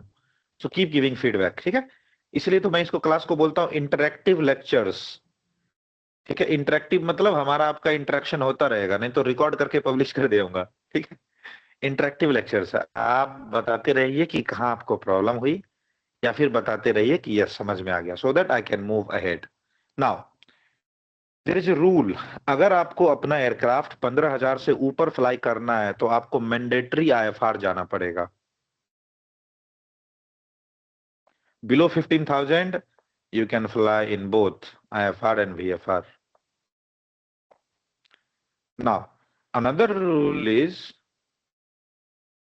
after VFR flying is only permitted after half an hour of sunrise and before half an hour of sunset। सूरज ढलने से आधा घंटा पहले और सूरज निकलने के आधा घंटा के बाद, इसी बीच में आपको VFR फ्लाइट का परमिशन मिलेगा।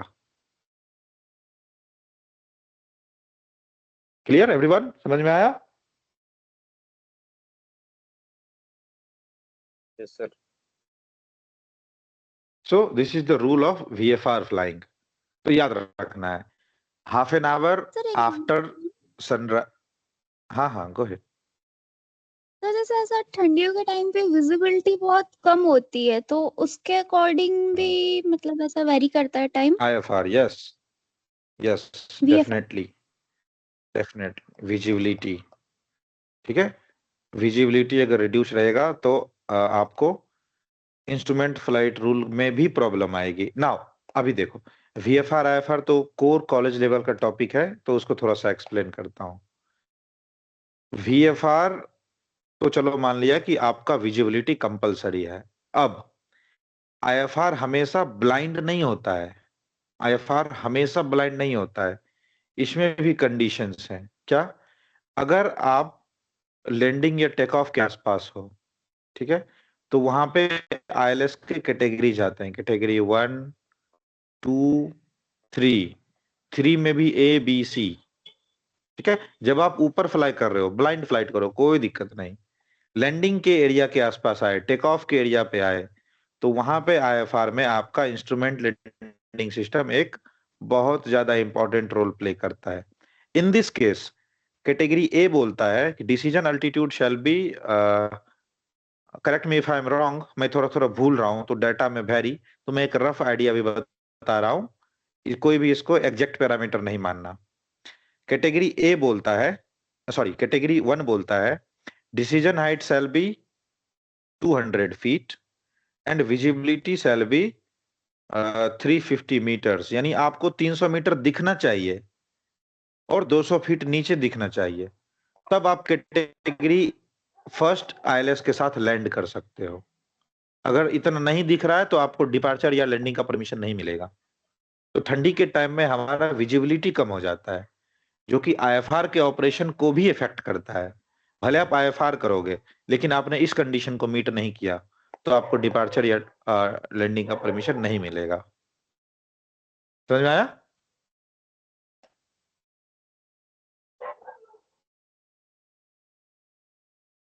Is it clear now? Sierra Hotel Alpha? Yes, sir.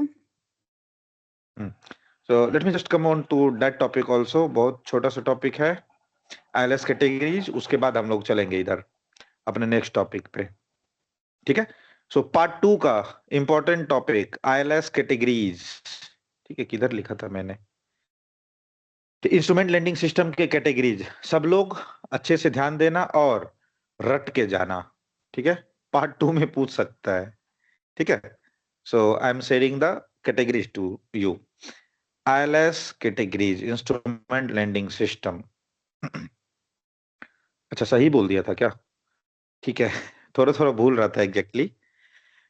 ILS में 3 categories basic, category 1, category 2, 3 and 3 ABC।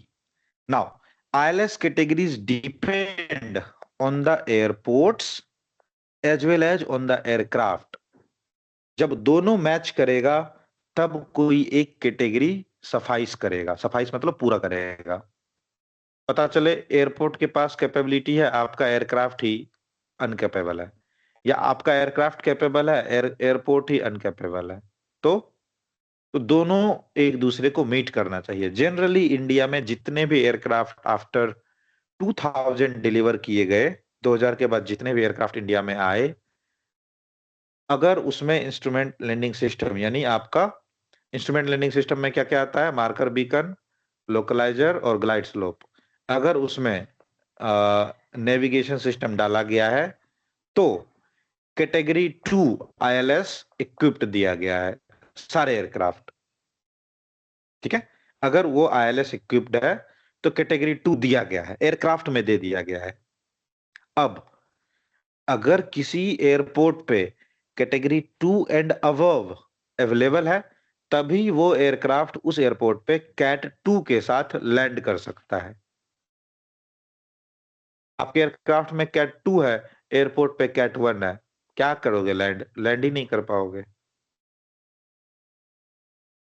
ठीक है।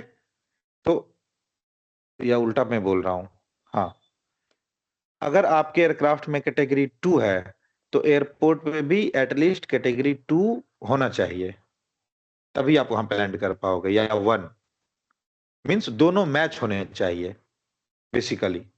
अब कैटेगरी 1 कहता है runway visual range 500 metre, 550 metre, यानी आपको रनवे 500 मीटर सामने दिखना चाहिए, और डिसीजन हाइट यानी 200 फीट के हाइट से आपको नीचे विजिबिलिटी दिखना चाहिए, तब आप कैटेगरी 1 में लैंड कर सकते हो। Category 2 says 300 metre runway visual range and 100 feet decision height, DH means decision height, कई बार इसको DA भी लिखते हैं लोग, decision altitude 100 feet. 3A 175 meters runway visual range, decision height 50 feet. 3B 50 metre runway visual range, 50 metre decision height, 3C आंख बंद करके जहाज उड़ाओ। तो इंडिया में मैक्सिमम 2 से 3 एयरपोर्ट पे 3B इंस्टॉल्ड है, ठीक है। इसीलिए ठंडी के टाइम में बहुत सारे एयरक्राफ्ट डिले होते हैं। क्यों? 50 मीटर भी नहीं दिखता है, तो अगर उससे भी कम दिखेगा तो आपको तो टेक ऑफ का भी परमिशन नहीं मिलेगा। Clear?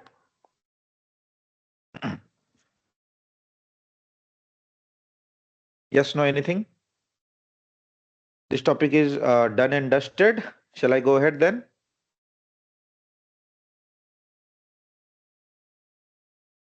Yes, no, anything? Interaction खत्म हो रहा है, बोरिंग हो रहा है क्या class?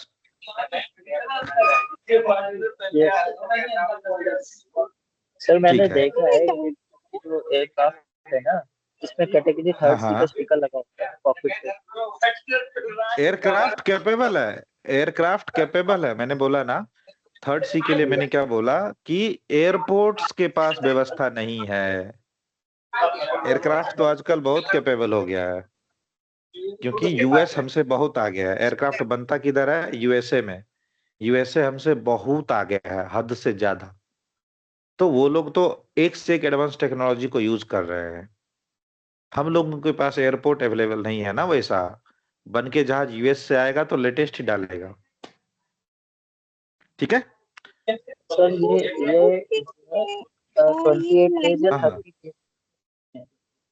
One by one experiencing QRM। ठीक है, गो अहेड। हाँ हाँ सर ये जो कैटेगरी थर्ड सी का जो टेस्ट लेते हैं ना इंजीनियर्स, तो ये 28 या 30 डेज के अंदर कंपल्सरी होता है इनको करना, मतलब ये हाँ, साइकिल दैट होता है दैट 28 दैट या is a 30 different days thing. ऐसी। हाँ हाँ, हो सकता है, that is a different thing. अभी उसकी आरटी या ऑपरेशन के पॉइंट ऑफ व्यू से इसकी रिक्वायरमेंट अभी नहीं है, ठीक है। That is good, if you know additionally that is a good thing. Yes, another one. Hotel Shera aircraft अगर कैपेबल है और रनवे अगर वो कैपेबल नहीं है, तो उस केस में लैंडिंग एंड टेक ऑफ हो सकता है, नहीं हो सकता है? नहीं हो सकता, दोनों मैच करना चाहिए, ठीक है। अगर आप 4 रोटी खा सकते हो, यस, अगर आप 4 रोटी खा सकते हो तो बनाने वाले के पास भी तो 4 बना के देने चाहिए। वो आपको 2 ही दे पाएगा, तो आपको 2 ही मिलेगा। सिमिलरली एयरक्राफ्ट कैपेबल है, रनवे में फैसिलिटी नहीं है, तो सेंसर मैच ही नहीं करेगा। यस, अल्फा बराबर Charlie was asking, I guess. Yes, go ahead. ये और टेक ऑफ और लैंडिंग में सेम आरवीआर चाहिए मतलब जो कैटेगरी है वो दोनों के लिए सेम है। हाँ, ILS इंस्ट्रूमेंट लैंडिंग सिस्टम इसको सेम कहता है, ठीक है। टेक ऑफ एंड लैंडिंग में कुछ एयरपोर्ट पे SOP, ठीक है, स्टैंडर्ड ऑपरेशन प्रोसीजर में इसको थोड़ा सा वेरी कर सकते हैं, but that is a core operation thing. पूरा पायलट वाली जिम्मेदारी है। इतना डिटेल में मैंने कभी पढ़ा था, अभी थोड़ा सा भूल रहा हूं, बट आरटी या हम लोगों के पॉइंट ऑफ व्यू से बिल्कुल भी जरूरी नहीं है। वो पूरा ऑपरेशन का रिक्वायरमेंट है, ठीक है, करते हैं। टेक ऑफ का विजिबिलिटी थोड़ा कम रखा जाता है, लैंडिंग में बढ़ाया जाता है। टेक ऑफ अगर 30-40 भी रहता है तो बोलता है चलो उड़ जाओ, क्योंकि ऊपर तुम्हारा खाली हो जाएगा। लेकिन लैंडिंग में एकदम कट टू कट मांगा जाता है कि 50 नहीं है तो लैंडिंग परमिशन नहीं मिलेगा, उधर ही रहो। Yes, anyone else? Decision height तो सर डिसीजन हाइट हाँ तो लैंडिंग के टाइम यूज होती है ना। हाँ, लैंडिंग के टाइम पे, ये तो पूरा लैंडिंग के टाइम पे ही यूज होता है डिसीजन हाइट। ठीक है। और सर मतलब वहां तक हम अबॉर्ट कर सकते हैं टेक ऑफ राइट, तो हाँ डिसीजन हाँ हाइट है वहां तक हम। हाँ, डिसीजन हाइट का मतलब क्या होता है? नाम से ही क्लियर है, डिसीजन हाइट।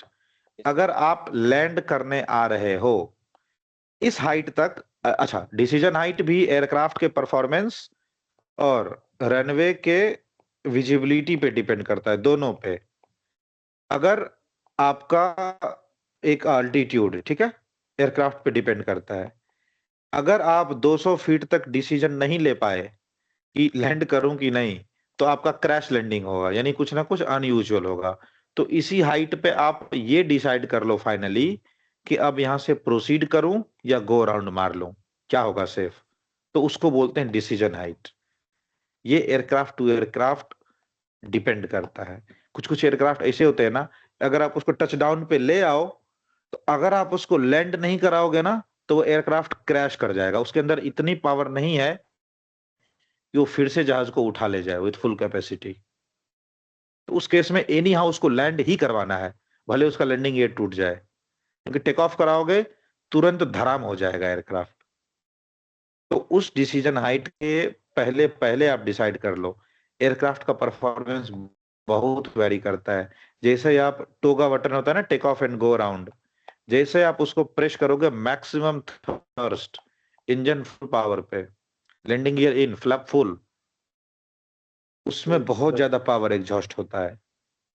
ठीक है, तो आपका एयरक्राफ्ट में इतना पावर होना चाहिए कि with full passenger and maximum usable fuel आपके जहाज को इतने अल्टीट्यूड से उठा ले जाए।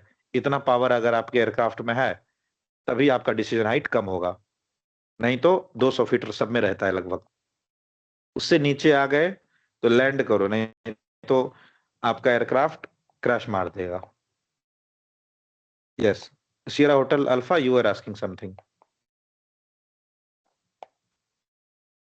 Negative sir. ठीक है, तो आज नया टॉपिक ओपन नहीं करते हैं बिकॉज लोकेशन डेजिग्नेटर टाइम खाया एंड इम्पोर्टेंट टॉपिक था by the way, and I feel कि क्लास भी थोड़ा सा बोरिंग जा रहा है। ठीक है, means you all are becoming sir less. हाँ हाँ, गो अहेड। ये सर जो डिसीजन हाइट है वो कैटेगरी के हिसाब से सर वो कम क्यों हो रहा है? वो तो सेम ही होना चाहिए सबके लिए। आपको क्या लगता है कि aircraft to aircraft decision height vary नहीं करेगा? आप छोटा एयरक्राफ्ट बनाओगे, हाँ, 60-70 करोड़ एक वाले, एयर हाँ, बोलो बोलो बोलो। ये तो मतलब एक ही एयरक्राफ्ट में भी हो सकता है ना सर? एयरक्राफ्ट अगर कैटेगरी 2 लैंड कर रहा है, सेम एयरक्राफ्ट अगर कैटेगरी 3 कर रहा है, तो उसकी तो एक एयरक्राफ्ट के लिए तो सेम हो सकता है सर ये। हाँ, एक एयरक्राफ्ट के लिए सेम हो सकता है, बिल्कुल। टेक्नोलॉजी पे डिपेंड करता है ना। अगर उसने कैट 3 दे दिया, तो आपके पास ऑप्शन है ना, 1 2 3 तीनों लैंड करा लो, जहां पे जो जैसा है। ओके। समझ रहे हो हाँ। आप? हाँ, ओके 30 तक अगर आप कर सकते हो तो 200 तो फिर भी आपका सेफर है। Okay sir. डन। हाँ, अगर तीनों तो फिर वो 3 के लिए लैंड कर लेगा, हाँ, राइट? यस, ठीक है। ठीक है सर। फाइटर जेट इतने पावरफुल होते हैं कि व्हील को ग्राउंड पे रन करते हुए टेक ऑफ कर जाएंगे। आया, फुल पावर, व्हील को सिर्फ और सिर्फ एक माइनर टच दिया, टेक ऑफ करा लिया। ऐसा सिविलियन में नहीं होता, आएगा तो यही रुक जाएगा। क्यों? सबसे बड़ी चीज, एक तो लैंडिंग के टाइम पे स्पीड रिड्यूस्ड रहता है, फ्लैप फुल रहेगा, फुल नहीं, ऑलमोस्ट 1/3 तो रहता ही है, फ्लैप पोजीशन 3 या 4 रहता है, आप लोगों को पता होगा आपके एयरबस का। और ड्रैग मैक्सिमम। तो जब हम पहले से रुकने के इंतजार में आ रहे हैं, उस टाइम पे एकाएक भागना पड़े, तो सबसे पहले पैर की हड्डी टूटेगी कि नहीं? आपको बोला जाएगा कि यहाँ पे रुक जाओ, और तुरंत बोले भागो, तो आप अचानक से झटका दोगे, पता चला पैर में मोच आ गया। सिमिलरली एयरक्राफ्ट विथ तो मशीन है with limited power and performance, तो वो रुकने के मोड में आ रहा है, धीरे धीरे अचानक से उसको भागना पड़े, सोचो कितना पावर लगाना पड़ेगा। So these are the things. Now I'll not open new topic today, that is air traffic circuit, वो कल बताऊंगा। हाँ, anyone was saying something? Sir ऐसा है कि यहाँ मैंने देखा था कि एक एयरक्राफ्ट एयरबस था, एयरक्राफ्ट टच डाउन करके फिर टेकअप किया था, तो ऐसा तो हो सकता है ना, टच डाउन करके टेकअप? बताता हूँ। वो टचडाउन बस नाम का टचडाउन है, वो एक्चुअल में रन होता है। जो पायलट का आप देखते होंगे, एक पायलट्स वालों का रूल है, अगर 3 महीने में वो 80 hours, I am not sure about the exact hour, मेरे को ध्यान नहीं आ रहा है। अगर कोई पायलट 3 महीने में 80 घंटा, 80 या 90 पता नहीं एग्जैक्ट क्या है, बट आई थिंक 80 ही है। अगर 80 आवर्स भी फ्लाई नहीं किया है तो उसको पायलट प्रोफिशिएंसी चेक से पास करना पड़ता है, यानी उसको अपनी टेस्ट देनी पड़ती है। उस टेस्टिंग में उसको लैंडिंग का सबूत पेश करना पड़ता है कि I am still capable of doing landing. तो एयरलाइनर्स क्या करते हैं या फिर पायलट लोग क्या करते हैं, उसकी लैंडिंग मैक्सिमम दिखाते हैं, 3 से 4 लैंडिंग करके दिखा देते हैं कि हाँ ये पायलट अभी भी लैंड करवा सकता है। तो उस केस में क्या करेंगे, बिना किसी पैसेंजर के वो एयरक्राफ्ट पे ले लेते हैं पीपीसी का अप्रूवल, पैसेंजर नहीं रहता है, ठीक है, खाली एयरक्राफ्ट ढन ढन भरा हुआ के साथ देखा क्या आपने टचडाउन करा के? Yes sir, yes sir. हाँ वो भी पॉसिबल है, ठीक है। ट्रैक कर हाँ रहे थे, वो वेदर कंडीशन अचानक से खराब होने की वजह से वो टच डाउन करा के फिर टेकअप किया था। हाँ तो आर उसमें कैटेगरी 3 होगा, एयरबस वगैरह आजकल तो कैटेगरी 3 देने लगा है ना, 3 ABC सब दे देता है, यस सर। ठीक है। जब आपका aircraft yes sir. Decision height 0 feet के लिए एलिजिबल है, तो अब 0 फीट मतलब टच, ठीक है। सो नाउ छोटे छोटे एयरक्राफ्ट जो कि कैटेगरी 1 है 2 है, आप उनको भी टच डाउन करके फ्लाई करते हुए देख सकते हो। तो उसमें उनको लैंडिंग दिखने थे बेसिकली। तो क्या करते हैं, एयरक्राफ्ट लैंड करवाएंगे, आधे पोर्शन ऑफ द रनवे पे रन करेंगे और फिर टेक ऑफ कर लेंगे, क्योंकि स्पीड मेंटेन है। यहाँ पे थ्रोटल फुल किया, टेक ऑफ कर लिया, तो थोड़ा दूर रन करते हैं। या फिर जैसा आपने बोला कि आपने एयरबस को देखा कि टच करवा के टेक ऑफ करवाया due to bad weather, category 3 capable होगा, क्या फर्क पड़ता है, 3B 3C 0 फीट से टेक ऑफ कर सकता है। Yes sir. ठीक है, सर ये थोड़ा रिस्की तो सो होता ही दीज आर द होगा थिंग्स ऐसा फॉर करना। आई गो अराउंड ही रिस्की होता है, पायलट्स का हवा टाइट हो जाता है अच्छा। ठीक है, गो अराउंड ही रिस्की होता है, इतना इजी नहीं है गो अराउंड, डरते रहते हैं सब लोग। इसलिए आप देखते होगे कि जितने भी गो अराउंड होते हैं ऊपर ऊपर ही लेके भाग जाता है, नीचे आने में बहुत कुछ सब लोग डरते हैं ऑलमोस्ट, ठीक है। ऊपर ऊपर ही 200 फीट एंड अबव ही सब लोग लेके चला जाता है, नीचे ज्यादा आता ही नहीं है। नाउ इसमें भी बहुत वो होता होगा sir, touch and take off करते हैं तो। एयरक्राफ्ट का परफॉर्मेंस रिड्यूस होगा, आपका इंजन नॉर्मल पावर झेलने के लिए है, फुल थ्रोटल सडनली दे दोगे, और वो भी कहां तक, इनिशियल क्लाइंब तक, बाद में आपको फिर से वापस नॉर्मलाइज होना है। तो उस केस में जब फुल थ्रोटल वो भी फिर रिड्यूस करना है, रिटार्ड करना है इमीडिएटली, तो एयरक्राफ्ट के परफॉर्मेंस पे बहुत असर पड़ता है। Now the next topic air traffic circuit कल बताऊंगा, आज इररिलेवेंट हो जाएगा थोड़ा, ठीक है। आज हमने एक टास्क दिया था पिटोट स्टैटिक सिस्टम का, ठीक है। अच्छा, क्लास के बीच बीच में जो छोटा छोटा टॉपिक डिस्कस करता हूं, आई एक्सपेक्ट कि सब लोग नोट बनाते होंगे, ये सब पार्ट 2 में पूछा हुआ जा सकता है। आईएलएस के कैटेगरीज पे चर्चा चलती है ना, तो अच्छे अच्छों का माउथ सेट हो जाता है इन पार्ट 2, नहीं बता पाते हैं, इवन पायलट तक नहीं बता पाते हैं, ठीक है। तो इन सारे टॉपिक्स पे जैसे मैं डिस्कस कर रहा हूँ क्लास में, तो मैं तो ओवरव्यू बता रहा हूँ, आप लोग चाहो तो कोई बुक उठाओ, या फिर जिस बुक को आपने कॉलेज के टाइम पे पढ़ा होगा, अभी किसी इंजीनियर से पूछ सकते हो, किसी पायलट से पूछ सकते हो, तो मैं इंट्रोड्यूस करवा रहा हूँ, रेडी आप अपने तरीके से कर सकते हो। आपके पास अगर बेटर आंसर है, हमसे भी बेटर आंसर है, वेल एंड गुड, आपका बेनिफिट है, ठीक है। लाइक कि मैं कैटेगरी 3C के बारे में जानता ही नहीं हूँ, बिकॉज एग्जैक्टली मैंने लाइव नहीं देखा है 3C, तो बट सचिन वाज सेइंग कि he has seen somewhere, it's good for him, if he knows he will perform better. Similarly knowledge is always beneficial, अगर आपको है तो आप हमेशा एडवांटेज में रहोगे। So our today's topic was pitot static system. Who is going to tell me about part 2 में बोला पिटोट स्टैटिक सिस्टम क्या होता है, क्या है एयर डेटा इंस्ट्रूमेंट, बताओ कोई क्या बोलोगे? इंटरव्यू में आपसे पूछा गया, क्या जानते हो पिटोट स्टैटिक सिस्टम के बारे में? Yes sir it is used for the altimeter and air speed indicator. The air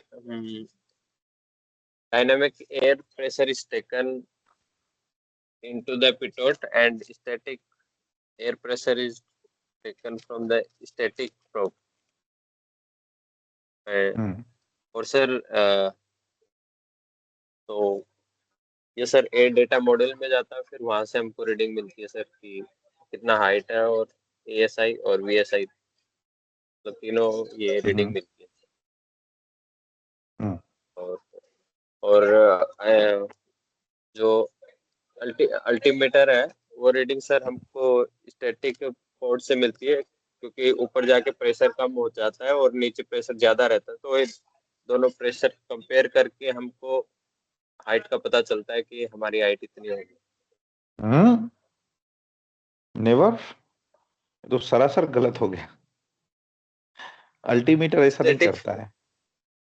altimeter तो हमेशा करंट इन्वायरमेंट से डाटा उठाएगा, जो भी करंट में है। अल्टीमीटर में कंपैरिजन नहीं होता। ओके ठीक है, anyone else? Very good, good one बलवन बाय द वे। सर ये एक इंस्ट्रूमेंट है जो एयर प्रेशर को सेंस करता है और हमें बताता है एयरक्राफ्ट का एल्टीट्यूड, एयर स्पीड, ये सब बताता है। जो पिटॉट दो होते हैं, पिटॉट ट्यूब और स्टैटिक पोर्ट दोनों लगे रहते हैं। स्टैटिक पोर्ट फ्यूजलाज में रहता है, फ्यूजलाज में रहता है, और पिटॉट ट्यूब में स्मॉल होल रहता है जहाँ से ये एयर प्रेशर सब लेता है और ये मेजर करके हमें बताते हैं एयरक्राफ्ट का एल्टीट्यूड, एयर स्पीड, ये सब लाइंस कनेक्ट होती है सर इनकी ना, पिटॉट ट्यूब और स्टैटिक पोर्ट की और इंस्ट्रूमेंट से, जो हमें मेजरमेंट करके दिखाता है डिस्प्ले में, PFD में, प्राइमरी फ्लाइट डिस्प्ले में। ठीक है, very good sir, Okay. Pitot and हाँ, हाँ. it is a sensing element Very which good. can Yes, sense yes. the air speed and static pressure. Air speed and static pressure is measured to air speed indicator, and static pressure is measured the vertical speed indicator and altimeter. Very good. Good one. Who is this? Sierra Charlie Mike or whom? Alpha Juliet Delta, sir. हाँ, very good, very good. Juliet Delta. ठीक है, इससे पहले दो लोगों ने explain किया, दोनों ने VSI छोड़ा। ठीक है, VSI इंपॉर्टेंट है भाई। ठीक है, चलो। ओके, यस यस, हाँ ठीक है। So now let me explain on this topic. ठीक है, नाउ पार्ट 2 में आपसे जब भी कुछ भी पूछा जाए, सबसे पहले अगर उसने कुछ शॉर्ट फॉर्म में पूछा है तो पहले उसका फुल फॉर्म बोलो। दूसरा, उसको डिफाइन करो। डिफाइन करो जितने सिंपल लैंग्वेज में आप डिफाइन कर सकते हो।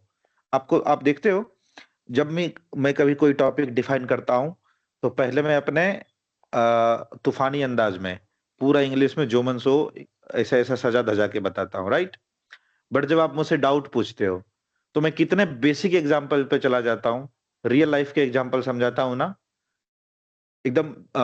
फॉर एन एग्जांपल, एकदम आप कह लो कि कॉमन सा एग्जांपल आपको प्रेजेंट करता हूं। जब भी आप कोई डाउट पूछते हो कि सर एक बार फिर से बताइए, या ये चीज नहीं समझ में आया, तो उस टाइम पे मैं यूजलेस एग्जांपल यूज करता हूं। इतना कॉमन, बेसिक और छोटा से छोटा चीज पुट करता हूं for the defining of things. तो अगर आपको डेफिनेशन प्रॉपर आ रहा है तो अच्छे से डिफाइन करिए इंग्लिश वाले स्टेटमेंट में, उसको हमेशा प्लस पॉइंट मिलता है। ठीक है, अगर आपका डेफिनेशन अच्छे इंग्लिश सेंटेंस के साथ आएगा, ऑलवेज अप्रिशिएटेड। ठीक है, ऐसा बिल्कुल नहीं है, 3 इडियट वाला सीन नहीं है कि मशीन समझाया तो आप उसको बोल दिए कि जो भी बोलता है ना zip up and down, this is machine. No, वो फंगशुक बांगरू जो भी था, एवरीवन हैज सीन 3 इडियट, सबने देखा है, right? Yes sir. Yes sir. हाँ, तो उसमें जो उसका भी जो चेला होता है, जो क्लास मॉनिटर होता है या जो भी है, उसका मजाक क्यों बनता है? क्योंकि उसने डिफिनेशन को रटा हुआ था। अगर उसी प्लेस पे उसको डिफिनेशन रटा हुआ होता, प्लस अगर वो डिफिनेशन को समझ भी लिया होता, तो उससे बेस्ट स्टूडेंट कोई था ही नहीं, राइट? तो आपको अगर Yes. लैंग्वेज में आंसर करना आता है, वेल एंड गुड। आप मात कब खाते हो या आपका मजाक कब उड़ता है? जब आपने उस चीज को समझा ही नहीं है, खाली रटा हुआ है, तो प्रॉब्लम है। तो पार्ट 2 में आपसे कोई टॉपिक पूछा, अगर आप एक अच्छे इंग्लिश सेंटेंस के साथ आंसर कर पाते हो, हमेशा अच्छा रहेगा, ठीक है? हाँ, बट उस टॉपिक का नॉलेज भी होना चाहिए। ऐसा नहीं कि सिर्फ रट लिए और वहां पे डाउट पूछ दिया तो फंस गए, ठीक है? तो हमेशा उसको डिफाइन करो with simple English sentence. Now, अगर डिफाइन करते टाइम आपसे लैंग्वेज या पैराग्राफ इमीडिएटली नहीं बन पाए, तो आप एग्जाम्पल्स का यूज करो, ठीक है? एग्जाम्पल्स के थ्रू डिफाइन करो। तीसरा, तीसरे में ये आ गया। नेक्स्ट, उसके फंक्शन और ऑपरेशन को डिफाइन करो, यूजेज को, किसी भी चीज को कि उसका यूज क्या है। फिफ्थ, उसमें कितने कंपोनेंट हो सकते हैं और कहां कहां प्लेस हो सकते हैं, कहां कहां पे इंस्टॉल हो सकते हैं। इस 5 वे में अगर आप आंसर करोगे तो पार्ट 2 आपका हमेशा बेस्ट ऑफ द सिनेरियो जाएगा। इससे बेटर आंसर करने का तरीका हो ही नहीं सकता, ठीक है? हो सकता है, हमसे भी बड़े बड़े तुर्रम खान बैठे हुए हैं इंडस्ट्री में, वो आपको और भी अच्छा चीज बताएंगे, बट मेरे हिसाब से इन 5 पॉइंट में अगर आप आंसर करते हो, this is best way of answering. किसी भी शॉर्ट फॉर्म का सबसे पहले फुल फॉर्म बताना है, उसको डिफाइन करो विथ सिंपल टर्म्स। अगर डिफिनेशन टफ हो रहा है, लैंग्वेज नहीं बन पा रहा है, एग्जाम्पल के थ्रू एक्सप्लेन करो। प्लस उस सिस्टम के फंक्शन या ऑपरेशन या फिर उसके यूजेस के बारे में डिफाइन करो। एंड देन उसमें कितने सारे कंपोनेंट हैं और कहां कहां प्लेस किए हुए, ऑप्शनल। अगर आपको पता है तो ठीक है, अदरवाइज फंक्शन एंड ऑपरेशन तक ही अगर आप अच्छे से समझा दोगे, उसी को एक्सेप्ट कर लिया जाता है कि ओके, गुड टू गो। तो आपके आंसर में इतने मोड दिखने चाहिए। सो आपसे पूछा गया पिटॉट स्टैटिक सिस्टम, ओके, ठीक है?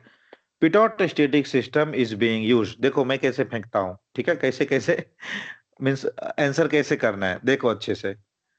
Pitot static system is being used for the air data instruments, यानी ऐसे इंस्ट्रूमेंट्स जो एयर डेटा को यूज करेंगे। These are air speed indicator, vertical speed indicator and altimeters या फिर altimeter, ठीक है? Air speed indicator uses pitot sensor data as well as static source data, pitot source data or static source data, whereas vertical speed indicator and altimeter uses static source data only. Pitot static system works on differential pressure in between pitot and static. Vertical speed indicator works on the differential pressure of static source plus static pressure available in the case. Altimeter works on the real environment static pressure. Altimeter में differential नहीं होता है।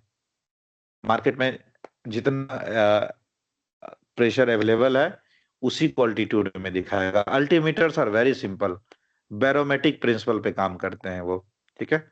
क्या रहेगा altimeter के अंदर में? कोई भी सेंसिंग एलिमेंट लगा रहेगा। बाहर अगर है प्रेशर 2.3 psi, 2.3 psi, तो वो अपने स्केल पे उसके इक्विवेलेंट अल्टीट्यूड दिखा देगा 2300 फीट, जो भी उसका कॉन्फ़िगरेशन रहेगा अंदर में, डिजाइन मैकेनिज्म। सिंपल, कोई डिफरेंशियल नहीं, कुछ नहीं। बाहर में जितना है उतना वो अंदर इंडिकेट करेगा। पिटॉट क्या करेगा? डिफरेंस, पिटॉट माइनस स्टैटिक, तो वो हो गया आपका एयर स्पीड। VSI क्या करेगा, स्टैटिक सोर्स का pressure minus pressure in the case, तो हो गया वर्टिकल स्पीड इंडिकेटर।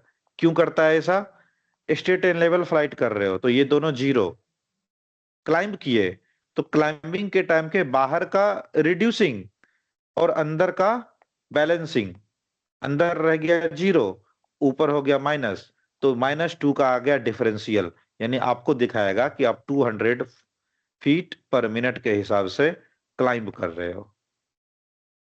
तो जैसे जैसे आपका अल्टीट्यूड बढ़ता है आपका प्रेशर ज्यादा होता है कि कम होता है? कम कम होता होता है। है। कम होता है। Very good. Now someone, I think Sachin was saying कि स्टैटिक सोर्स फ्यूजलाज पे होता है। No, optional. Static source pitot tube के साथ में भी हो सकता है, ठीक है। दिस इज फॉर पिटॉट, यहीं पे ड्रिल कर दिया।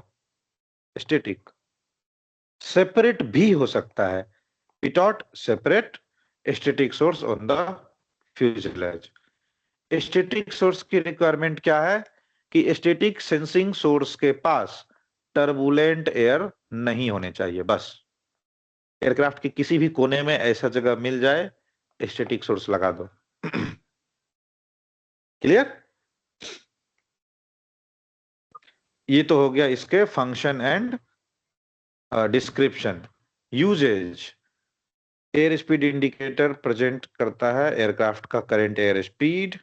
Vertical air speed indicator indicates the rate of climb of the aircraft, कितने स्पीड से ऊपर जा रहा है। The main thing is rate of climb. Altimeter indicates the current altitude of aircraft. All the data may be indicated on PFD. किसी ने तो बहुत अच्छा मेंशन किया था कि PFD, FFD, I think it was Sachin.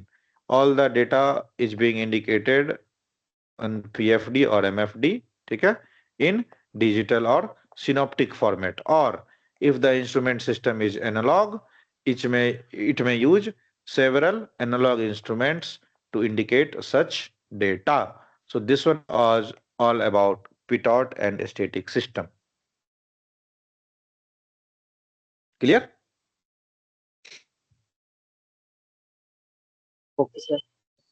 Now, so this one about the presentation of answer. अब सबसे बड़ी चीज, ठीक है, सबसे बड़ी चीज, जब आपको कोई भी सिंपल टॉपिक दिया जाता है इन पार्ट 2, मार्क करके रखो, मतलब ध्यान में रखो। पार्ट 2 में कोई ऐसा टॉपिक पूछ दिया जो कि सिंपल है, तो उसको इतना एक्सप्लेन करो कि सामने वाले आपका हाथ जोड़ ले कि भैया रहने दो, come to the next topic, ठीक है। ये आपका प्लस पॉइंट है। अगर टॉपिक इजी पूछ दिया तो पूरा एक्सप्लेन करो, जो आपको आता है वो आप अच्छे से बताओ, ठीक है। This is the good tendency of interview of N oral classes. आप देखो, आप कई बार मेरे में भी फील करोगे, जिस टॉपिक पे बारे में मुझे ज्यादा पता होता है मैं उसको एक एक चीज डिफाइन करके बताऊंगा, ठीक है। जिस चीज के बारे में मुझे नहीं पता रहेगा ऊपर ऊपर से टोपी पहना के भाग जाऊंगा। This is the reality.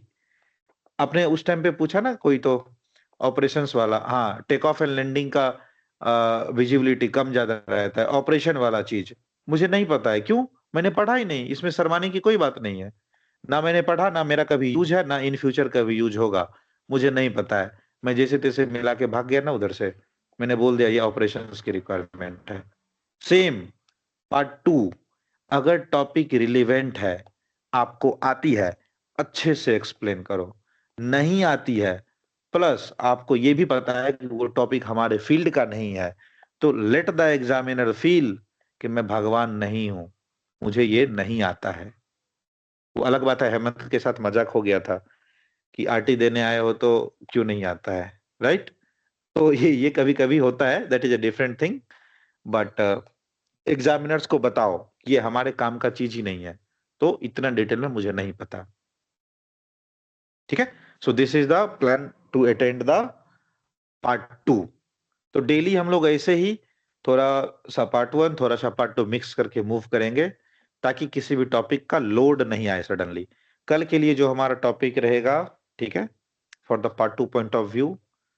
You all are going to tell me what all are the navigation and communication equipment available in aircraft. ठीक है, कौन कौन से नेविगेशन इक्विपमेंट अवेलेबल होते हैं और कौन कौन से कम्युनिकेशन इक्विपमेंट अवेलेबल होते हैं एयरक्राफ्ट में. कल हम लोग पार्ट 2 के पॉइंट ऑफ व्यू से इसको डिस्कस करेंगे. ठीक है, तो आप सब लोग पता करिए, पढ़िए और बताइएगा कल. ठीक है, clear? yes sir. Okay, so is it good to go for today? आज का क्लास सफिशिएंट था? 2 घंटे हो गए कंटिन्यूअस. ज्यादा टॉपिक कई बार पढ़ाना बहुत टफ हो जाता है, क्लास बोरिंग होने लगती है, इसलिए मैंने आज एक टॉपिक स्किप कर दिया, कल उसको कवर कर लेंगे. Okay, Hotel Kilo Sierra, please let me know what was the topic जो आपसे पूछा गया था ऑपरेशन पॉइंट ऑफ व्यू से. क्या पूछ दिया था उसने? मैं थोड़ा सा भूल रहा हूँ, ताकि अगर सिंपल रहे तो मैं उसको कवर करवा दूंगा. क्या पूछा था उससे? सर वो QNH डाल दे, QNH दिया हुआ था उसने. हाँ, ये 1007 है और स्टैंडर्ड एटमॉस्फेयर ले लो आप 1013.25 हेक्टापास्कल. आप इसका प्रेशर एल्टीट्यूड के साथ है ना, आप हाइट बता दो, डिफरेंस कितना होगा दोनों के हाइट में. तो फॉर्मूला पूछ रहा था वो. अच्छा, ये तो नहीं है अपना काम, फिर भी ठीक है. अल्टीमीटर सेटिंग्स मेन चीज तो स्किप ही कर दिया हमने. चलो अब कल पढ़ते हैं, खैर ज्यादा हो गया. अल्टीमीटर सेटिंग्स मैं पढ़ाना भूल गया कल. अच्छा, इसी क्वेश्चन के साथ कल हम लोग उस पर भी ध्यान कर लेंगे. QFE, QNE, QNH आज का टॉपिक था, ध्यान नहीं गया. ठीक है, हमने वो भी लिखा था, राइट? कल सबसे पहले हम लोग उसको देख लेंगे. QFE क्या है, QNE क्या है, QNH क्या है. इसमें ये वाला टॉपिक भी कवर अप कर लेंगे, डोंट वरी. तो कल के लिए डिस्कशन का टॉपिक ये, और बाकी एज यूजुअल क्लास चलेगा. Hemant, for you I will make an announcement on the group. Saturday Sunday practice चलेगी. ठीक है, चलो. Okay everyone, then good night for today. This is the end of session for this day. Tomorrow will be meeting at same 9 o'clock. And one more good news for you guys, Saturday Sunday छुट्टी नहीं है. ठीक है, कभी भी night में break नहीं मिलेगा, because I am working in a non schedule organisation. तो हो सकता है मुझे किसी दिन रात में देर रात तक काम करना पड़ेगा, तो वैसे भी मैं ब्रेक नहीं देता हूँ संडे को. तो जब तक मैं अवेलेबल हूँ डेली क्लास चलेगी. एंड एक आध दिन ओकेजनली हो सकता है कि मैं एब्सेंट करूं because of my job type. तो जब तक अवेलेबल हैं डेली क्लास चलेगी. ठीक है, good night for today. Will see you tomorrow 9 o'clock. Good night. Okay everyone, see you tomorrow. Good night. Have a good night. Thank you, sir. Good night. Night.